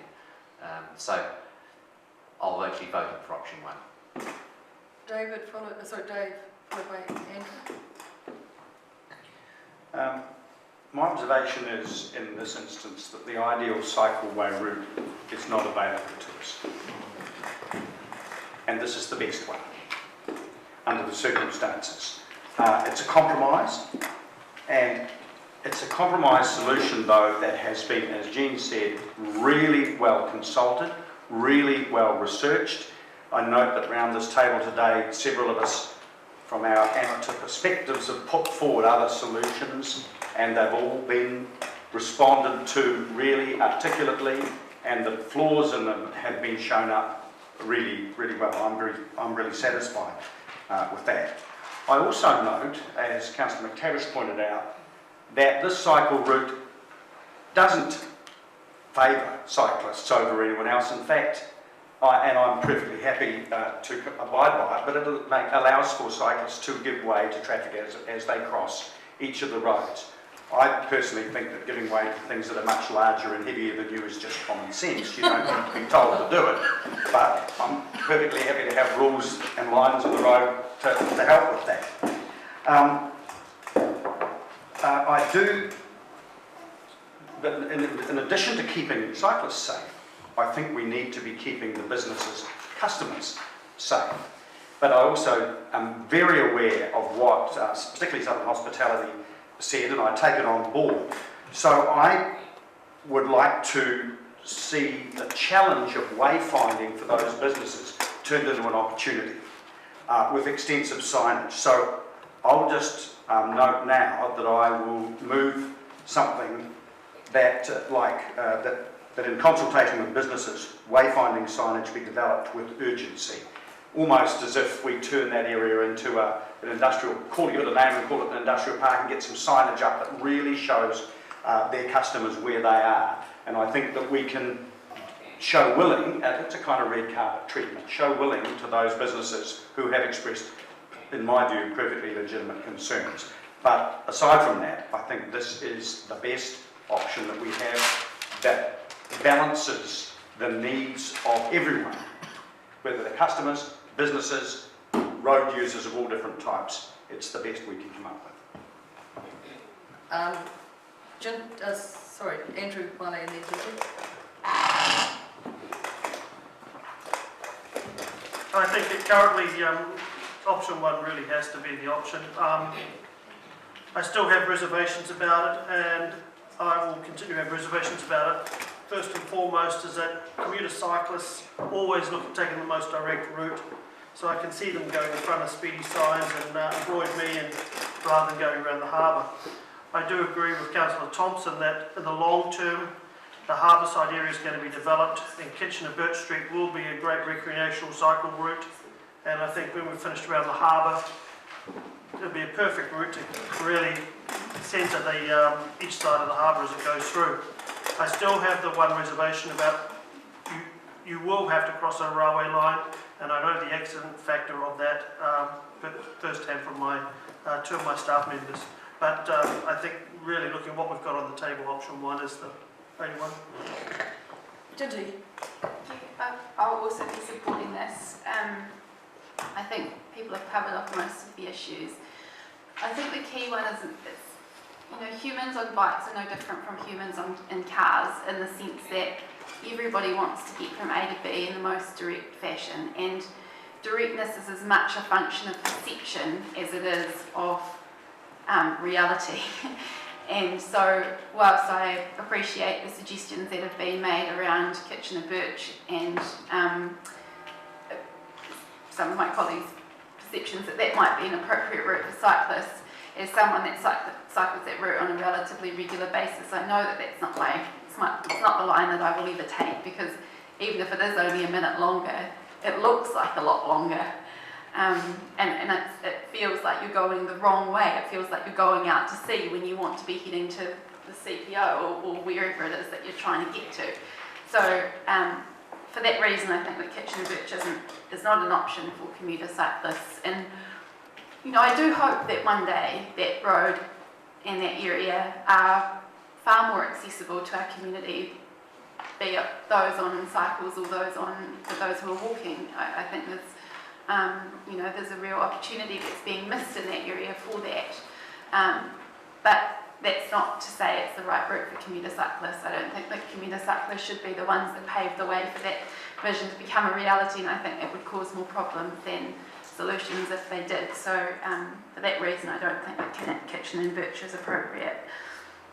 In terms of the impact on resident businesses in that area, I agree with the Mayor. I think that there can be a lot done that can improve visibility of that site and of that area, and I'm sure that there are things that we can do.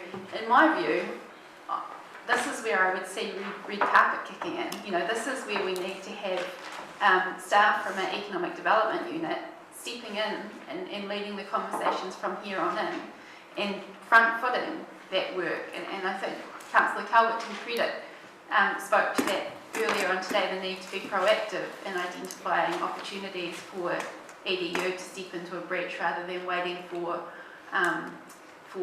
projects effectively to arrive on our laps. And I think this is a sitting duck for some red carpet work, and hopefully that will be done.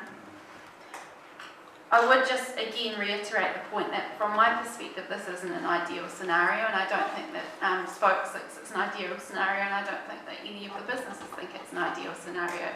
What I think we should be paying real credit to is the work of that working group, or that advisory group, or ginger group, whatever their name was, over the past few months, in trying to come to a solution which will in part meet the needs of everybody.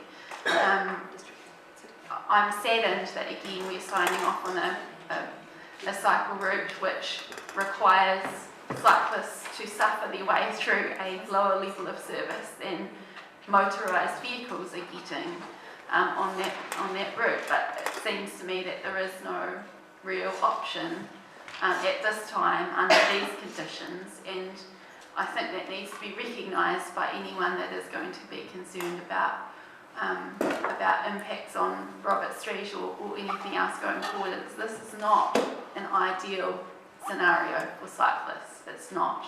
It's probably the best that anyone can wish for. It's a situation that everyone is trying to make the best of. So I will be supporting option 1, and I shan't be supporting the next motion. Thank you.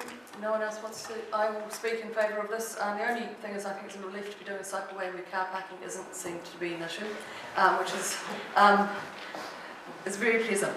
And I will talk against the first indicated subsequent motion, which is about that turning, because I just don't see any merit in adding another complication to it and delaying the process, because I think Birch Street is sensible. The Mayor has indicated as another subsequent motion, which I'd already written a draft motion for, talking with planning and EDU, supporting this area to develop into what may be a harborside estate or whatever they want to be, which was again something that the public forum speakers talked about being a needed regardless.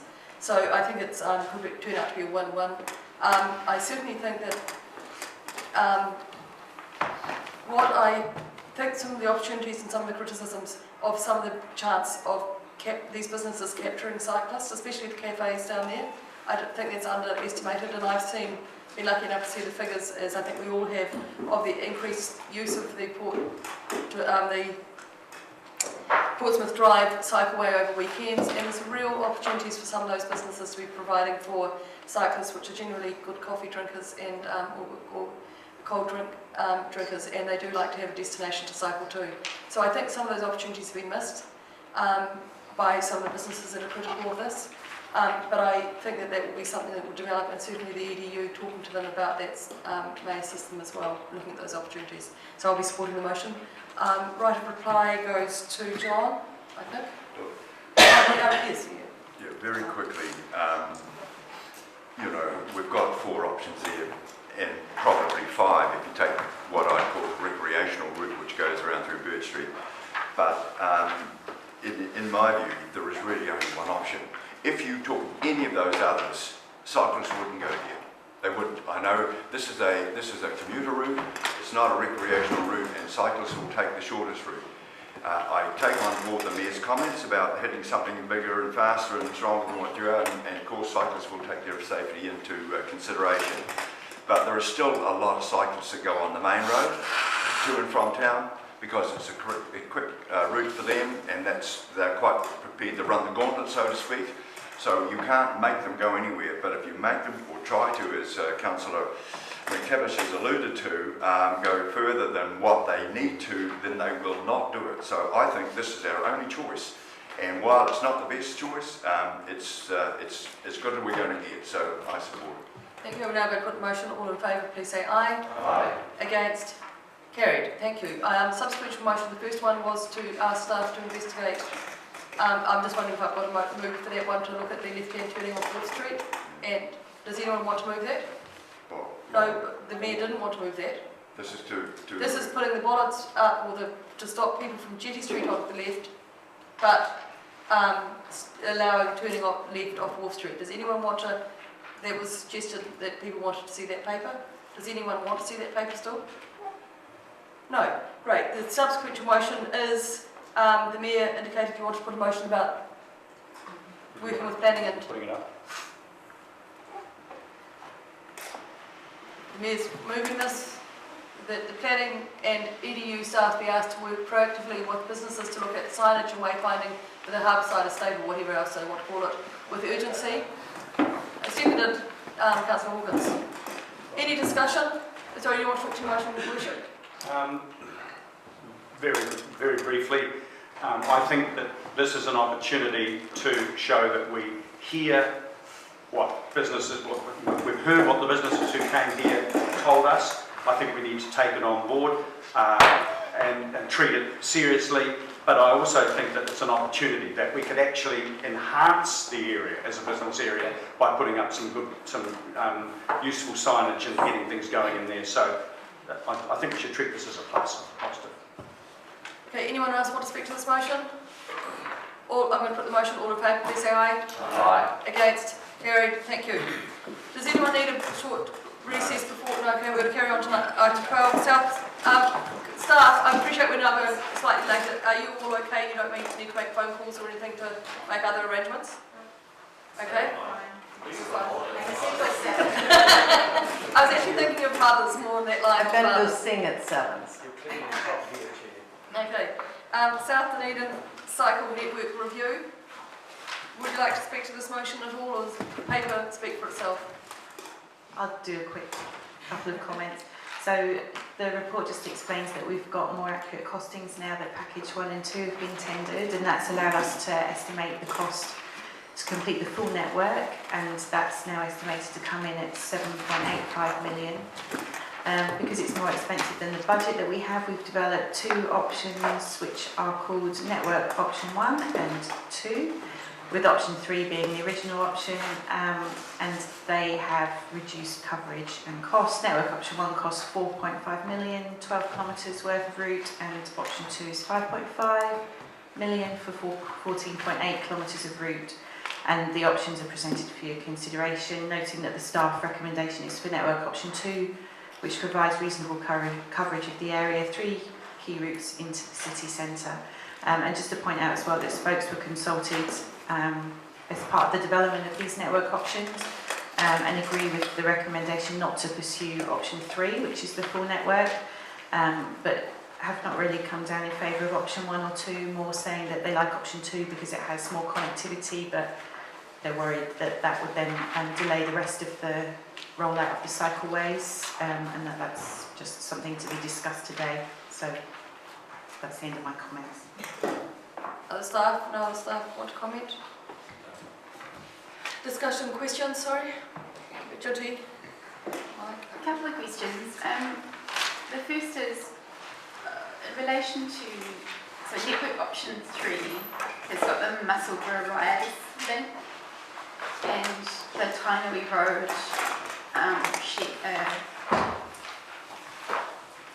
what's it called? Quiet Street. And I just wondered how important staff feel that those links, particularly Musselburgh Rise, which is such a busy stretch of road, might be for unlocking some of the population that exists within that Musselburgh Tainui area, and whether staff gave any consideration to at least including the stretch between the Tainui Road Musselburgh Rise intersection and the Shaw Street Musselburgh Rise intersection to enable more people to access that existing Shaw Street connection in option 2. We did have to think long and hard about Musselburgh Rise, and it was very difficult coming up with the different network options. As you can see on the last page, so I'm not sure what it's called in your pack, but the last page shows Musselburgh Rise as number 13, and that's because it's really the top priority, so that they're in priority order. And we did debate long and hard about whether it should be part of option 1, part of option 2, but we really felt that the projects that are in, I guess we really felt that network option 1 was essentially the bare bones, and that Musselburgh Rise did not really fit into that. And then option 2 really just fills in the holes that are kind of almost created, I guess, by option 1. And again, doesn't really fit into that, although we did look at it just going some way so that people could use it to cycle to Bayfield School, for example. But again, it was very hard to... So was there any... Yeah, I guess the cost of it is quite expensive, the way that it goes through the shops there. And so the final decision was that it would be part of option 3. So just in light of that, and I'm just thinking about the topography as well. I appreciate the costs are significant, but was there any consideration of doing part of Musselburgh Rise? So doing the section between Tainui Road and Shaw Street, which would enable everyone that lived in that Cavill Street, Tainui Road, Musselburgh Rise triangle to access the Shaw Street connection. Yeah, we did look at a truncated version of Musselburgh Rise, but then there was nothing on the list for option 2 that we could knock off to put that on instead. Yeah. And I recall most of the cost was around the village as well. So of the 625,000, most of it was at the sort of the first part. Yeah, so I think that between Tainui Road and Shaw Street isn't the village. I stand to be corrected on that, but I'm pretty sure that that's residential area. Second question, is there any possibility of, I guess package 1 is tendered and done and dusted, but there's no possibility of negotiations with the holders of that tender contract to change from Midland Street to something that would provide greater connectivity between Portsmouth Drive and the Hillside Road end of the network, say in Orari Street, or something that's further north instead? Midland Street's actually already there with cycle lanes. I'm not sure. I'm not sure why that's been highlighted as package 1. I think that's a mistake. Sorry about that. Okay, that's fine. She, if it comes with any savings, taking it off. Sorry? You see if it comes with any savings to take that off. And my final question, in relation to the funding impact, the 15-16 funding impact, I guess given that that is up for discussion, or that we will be discussing the LTP and the funding beyond 15-16, an alternative way of thinking about that budget would be that we put in an additional X over and above what we have already budgeted in 15-16 and leave the 16-17 budgets, etc. as they are. It's a possibility that would be best to be doing that through the LTP process. Yeah. So just signalling that what is described as an option here may not be as it pans out. Like you guys have come to us with effectively a budget neutral or a set of budget neutral options, but it's council's prerogative as to whether or not that says. Thank you. Okay, Mike followed by John. Look, my question was relating to the man that spoke last week, was at Trevor next day, and I'm just, are you happy with the level of consultation, particularly around Marlow Street and the fact that it was turned into a cul-de-sac, so to speak? Are you happy with the level of consultation around the whole cycleway network generally? Yep, I'm happy. Lisa's had more of a look at exactly what happened for Marlow Street, and it was actually consulted on twice because the Royal Crescent changes were package 1, which had a 6-week consultation and was consulted on at the same time as the wider network. And there was drop-in sessions run as part of that, and conversations with people affected in the area about how that entry was going to work. And then it was also consulted on as part of package 2, and there was letters sent to about 150 properties in the vicinity, not just on Marlow Street, but all the surrounding streets as well. And they went to the ratepayer, if the ratepayer lived at that address, or they went to the occupier at that address. So yeah, so what you're saying is that his claims that he knew nothing about it were not correct. It could be that if somebody receives a letter to the occupier, that maybe they might not pay much attention to it. I don't know, but yeah. Certainly had been sent to that address. Oh, yeah, absolutely, definitely. No, that's all right. I'm happy Yeah. then. I mean, we couldn't tell actually which address he lived at because he's not listed as a ratepayer, but all the houses in that section of Marlow Street received letters, so. Did all the houses in Marlow Street get a letter?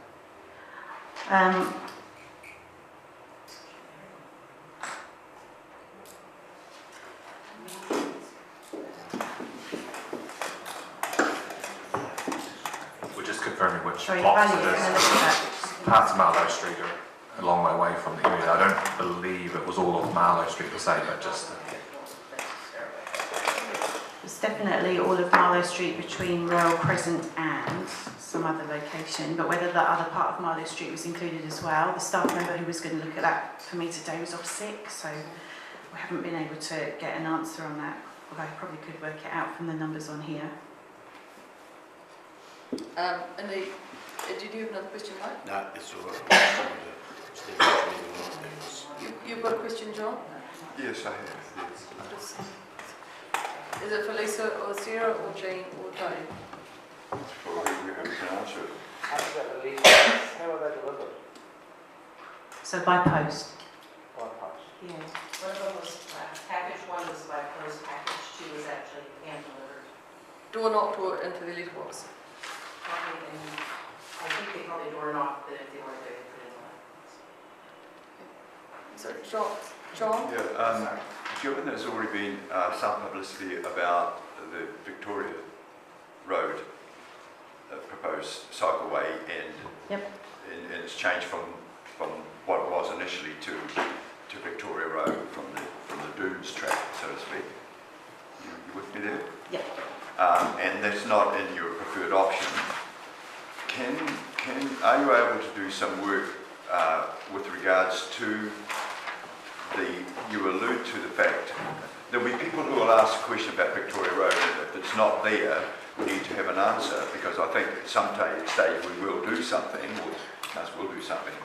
Can you firm up on the option with regards to the work that Parks and Reserves may do on sand dune stabilisation and the possibility that a track will be put along there as an additional to option 2? my understanding is that this current year, that the PARs are going through a process for consent and design of the dune protection system on the part of that potential route, and that would be given due consideration to potentially incorporating a wider top that cycles may be able to utilise. Well, I think that should be itemised in option 2, because it's an important part of it, because people will say, hey, what's happened to Victoria Road? But we can deal with that later. Any other questions? Andrew? Thank you. Can you run me through the process that you've gone through in the Marlow Street, South Dunedin? Like, where did you have consultation meetings? Where did you post things out? Bear with me a second. Okay.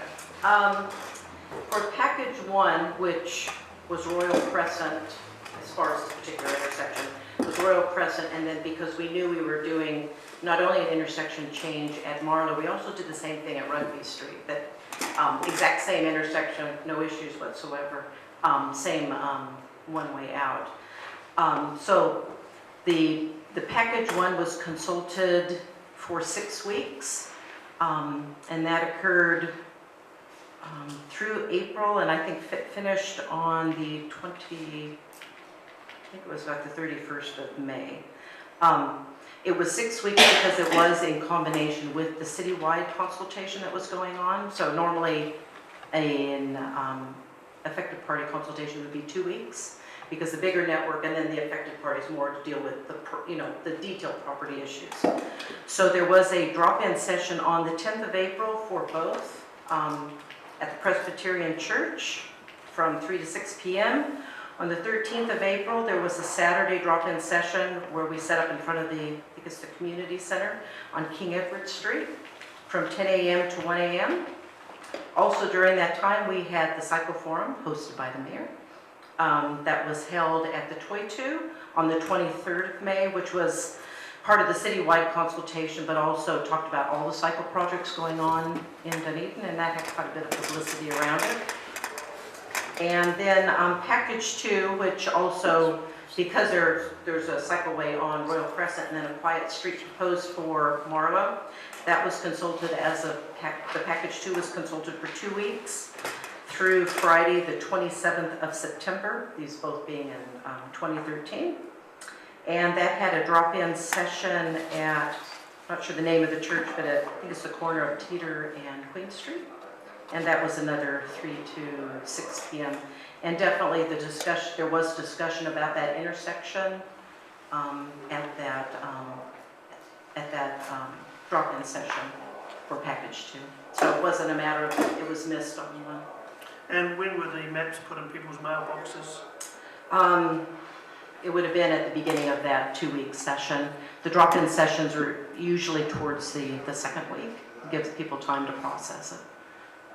Okay, so like for They example... would have, well, it was 2 weeks ending on the 27th of September, so it would have been, I don't know, it would have been around the 14th, Okay. something like that. So I'm just trying to get an understanding how you've gone through the process, because with Silverton Street, for example, I think you had a Bayfield school drop-in session like March 10th, and then on April 4th you put stuff in people's mailboxes. Okay. No, they got something in their boxes before the drop-in session. All right. Yeah. I think on package 3 we had more, because it was more spread out, we had more drop-in sessions, different areas. Where I'm going with this is that I'm getting parents in and around that area, because it was such a busy intersection with school flow. Yeah. With Marlow Street. Was there any consultation done through the schools, Tahuna Intermediate and Musselburgh? Yeah.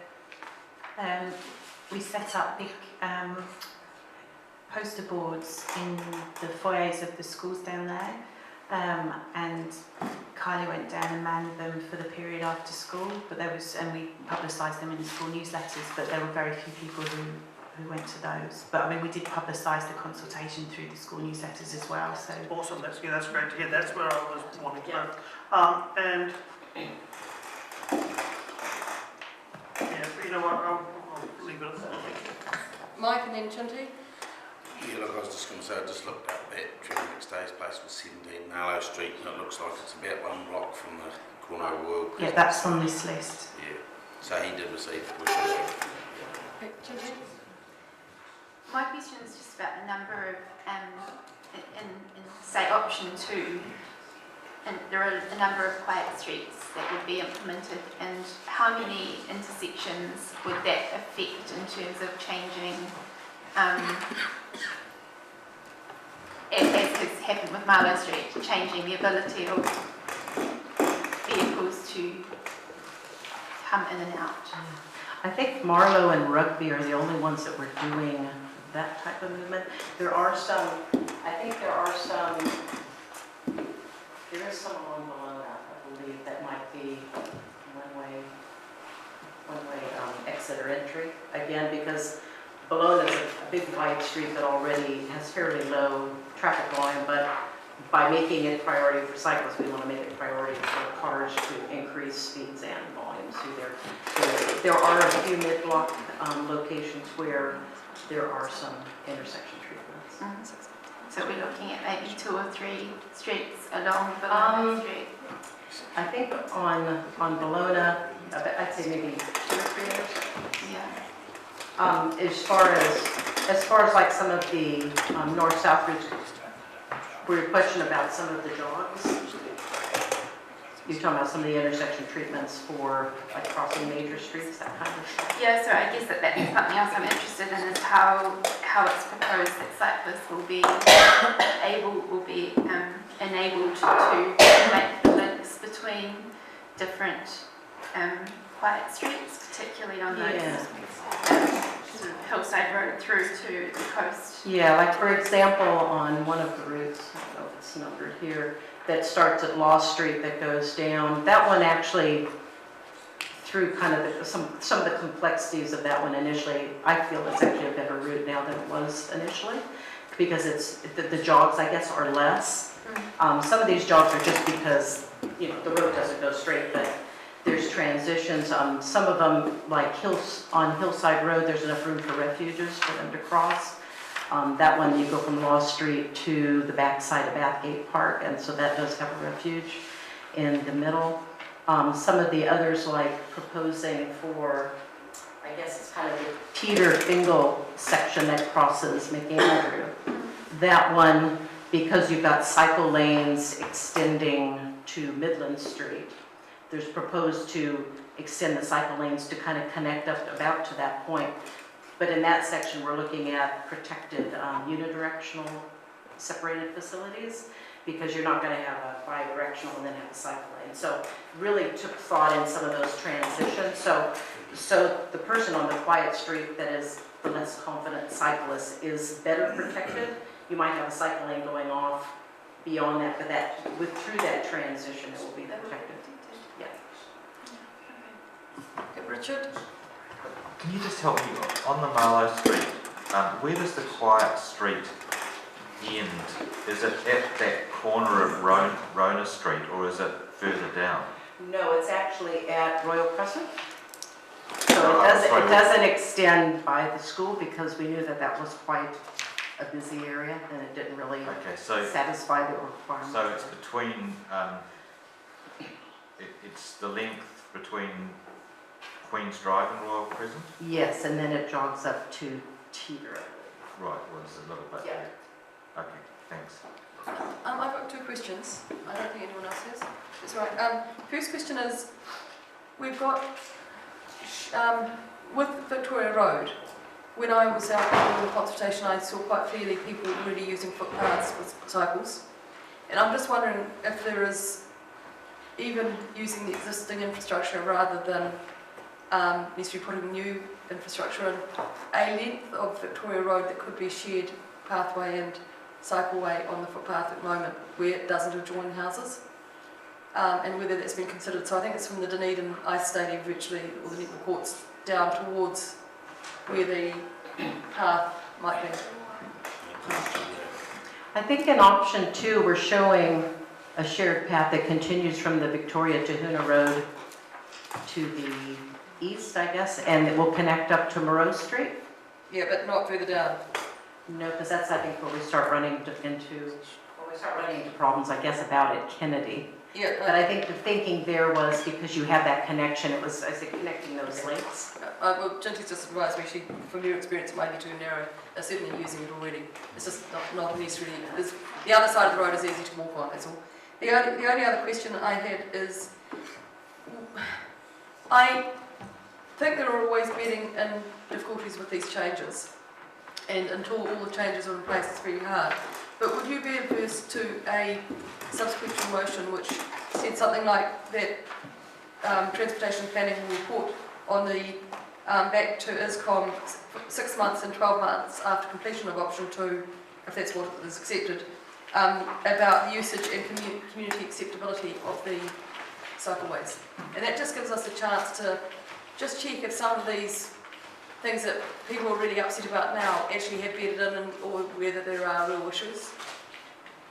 My view is that that would be a positive thing, although I think that 6 months may be a bit soon, so maybe 12 months and 2 years, or... The reason I said 12, and I scrolled these out several times, the thing is it depends what the time is, because you don't want it right in the middle of winter when no one is using them really. It's when you're fresh and thinking about the best use time to use them. Albeit we know that Portsmouth Drive usage has gone up over winter. So now that it's connected.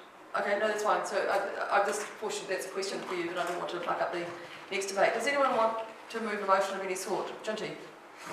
Well, I'm happy to move the recommendation, albeit I think that we should also note that any final decisions about the local share of funding in the 2015-16 year and beyond will be made at LTP time, because I think it's unfortunate that there are conflicts in this document, albeit I understand why staff brought forward what they did. So yeah, it's just adding on to the noting that final decisions about the local share of funding or of budget lines in the 2015-16 years and beyond will be subject to decisions at LTP time. Thank you. And I would also, So, yeah, we're not going to talk to it because you're just doing the motion at the moment. no, I would also like to move the second part, and that is that staff, and staff may wish to comment on how possible this is, but that staff bring forward a report on the possibility of adding the Musselburgh Rise section between Tainui Road and Shaw Street to option 2. And how are they meant to do both? Well, I think, well, my staff may wish to comment on it, but my understanding is that it won't be one package, that there will be multiple packages within option 2. Can I just get the general manager to talk about that, because I thought you... So just asking to add Musselburgh Rise from Shaw Street to... From Tainui Road to Shaw Street. And I understand that can't be done now because it would have to be costed. But I think the wins that we would get in terms of adding that particular section, I stand to be corrected by staff, but I think that it may open up the access to the network for a significant number of people. So the question then is are these going to be letters one or several projects? I thought we were getting away from multi-projects. We've yet to work through how it would be delivered. We were just waiting for a decision first. I suppose that my comment on that suggestion is there something on the list for option 2 that you'd like to take off so that we can put it in, or would you be happy with it going above 5.5 million if the cost of it, for example, is 100,000? No, she wants to add it in and at that price, and it's saying add it in for free. Well, no, it's just saying that we actually think you can negotiate it at that price. I presume through the comment that it would be considered as part of the LTP process, to whether those plus sections would be funded. If that's, my view is it's something that we should consider. I'm not sure about the correct process for that, but... I just think the same thing. If you adopt option 2 and ask for a report on that bit in terms of the long-term plan, it gives us still focus on option 2 and the routes, and report back as part of 15-16 in terms of funding requirement for that bit of Musselburgh. I don't want to cause problems, but I just think we should as long as it's not delaying option 2. So, right. so nothing's a problem? Unless it involves car parks. So the second part is that connection report back on for the LTP. For the LTP on the possibility of implementing the section on Musselburgh Rise between Tainui Road and Shaw Street. Okay. And Aaron is seconding both of those. And did you want to do the report back to his com into one motion or not? Happy to. Jen, can we just clarify, please? Is that just the short bit between Tainui and Shaw Street, and Tainui Road as well? I don't know. Just the short. My view is the critical part is that busy part of Musselburgh Rise. Okay. I stand to be corrected by staff expertise. We'll just use the landscaping budget. What landscaping budget?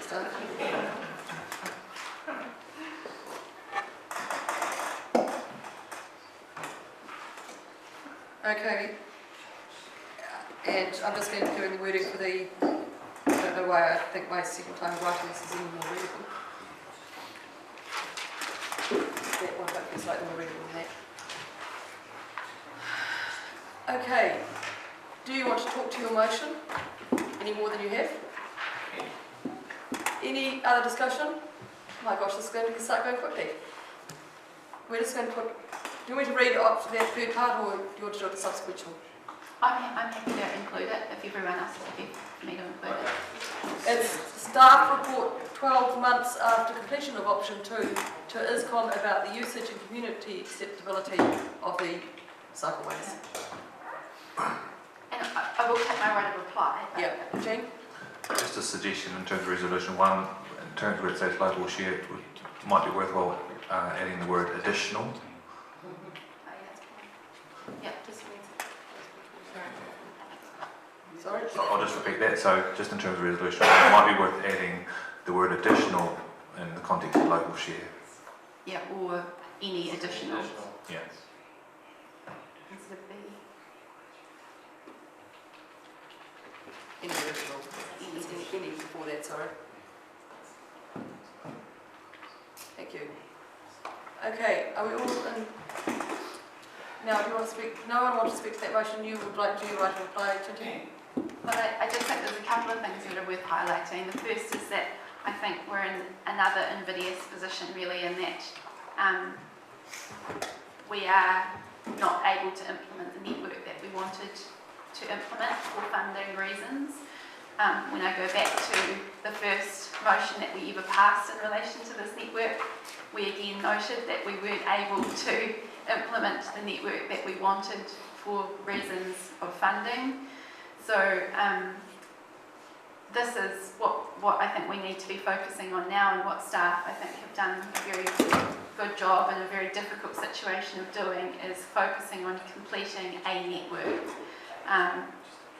on providing connectivity from one side of South Dunedin to the other side of South Dunedin, and connectivity out of South Dunedin for people who are in that bracket of the least confident cyclists that we initially wanted to be targeting this network at. It's not ideal. Personally, I would like to see more segregated cycle facilities on direct routes. Sadly, our funding doesn't extend to enable us to do that, but I think that the work that staff have done have ensured that we will have a network which is functional and which provides for those cyclists that we originally said that we wanted this network to provide for. And I acknowledge that there are some impacts on residents who are feeling disenfranchised, but I think that those are issues that we simply need to work through with those residents, because this is a network that needs to happen, and it's as much about, I think, a mental shift in the way that we experience our roads and the way that we experience the streets outside our houses, as it is about physically changing our environment. So I think that this takes us a step on getting to that point and having safer routes for our kids to get to and from school, which is ultimately where we want to be. And it's right to reply. Right to reply. I'm going to put a motion. All in favour, please say aye. Aye. Against? Carried. Thank you. We are now having a... That's it, isn't it? We can't go through everything. Thank you. Items for consideration of the Chair. There are none. I'd like to thank the staff very, very much for their forbearance in a long time. They've been patiently waiting for this. And before we go to public, wish the Mayor, Andrew and Neville all the best.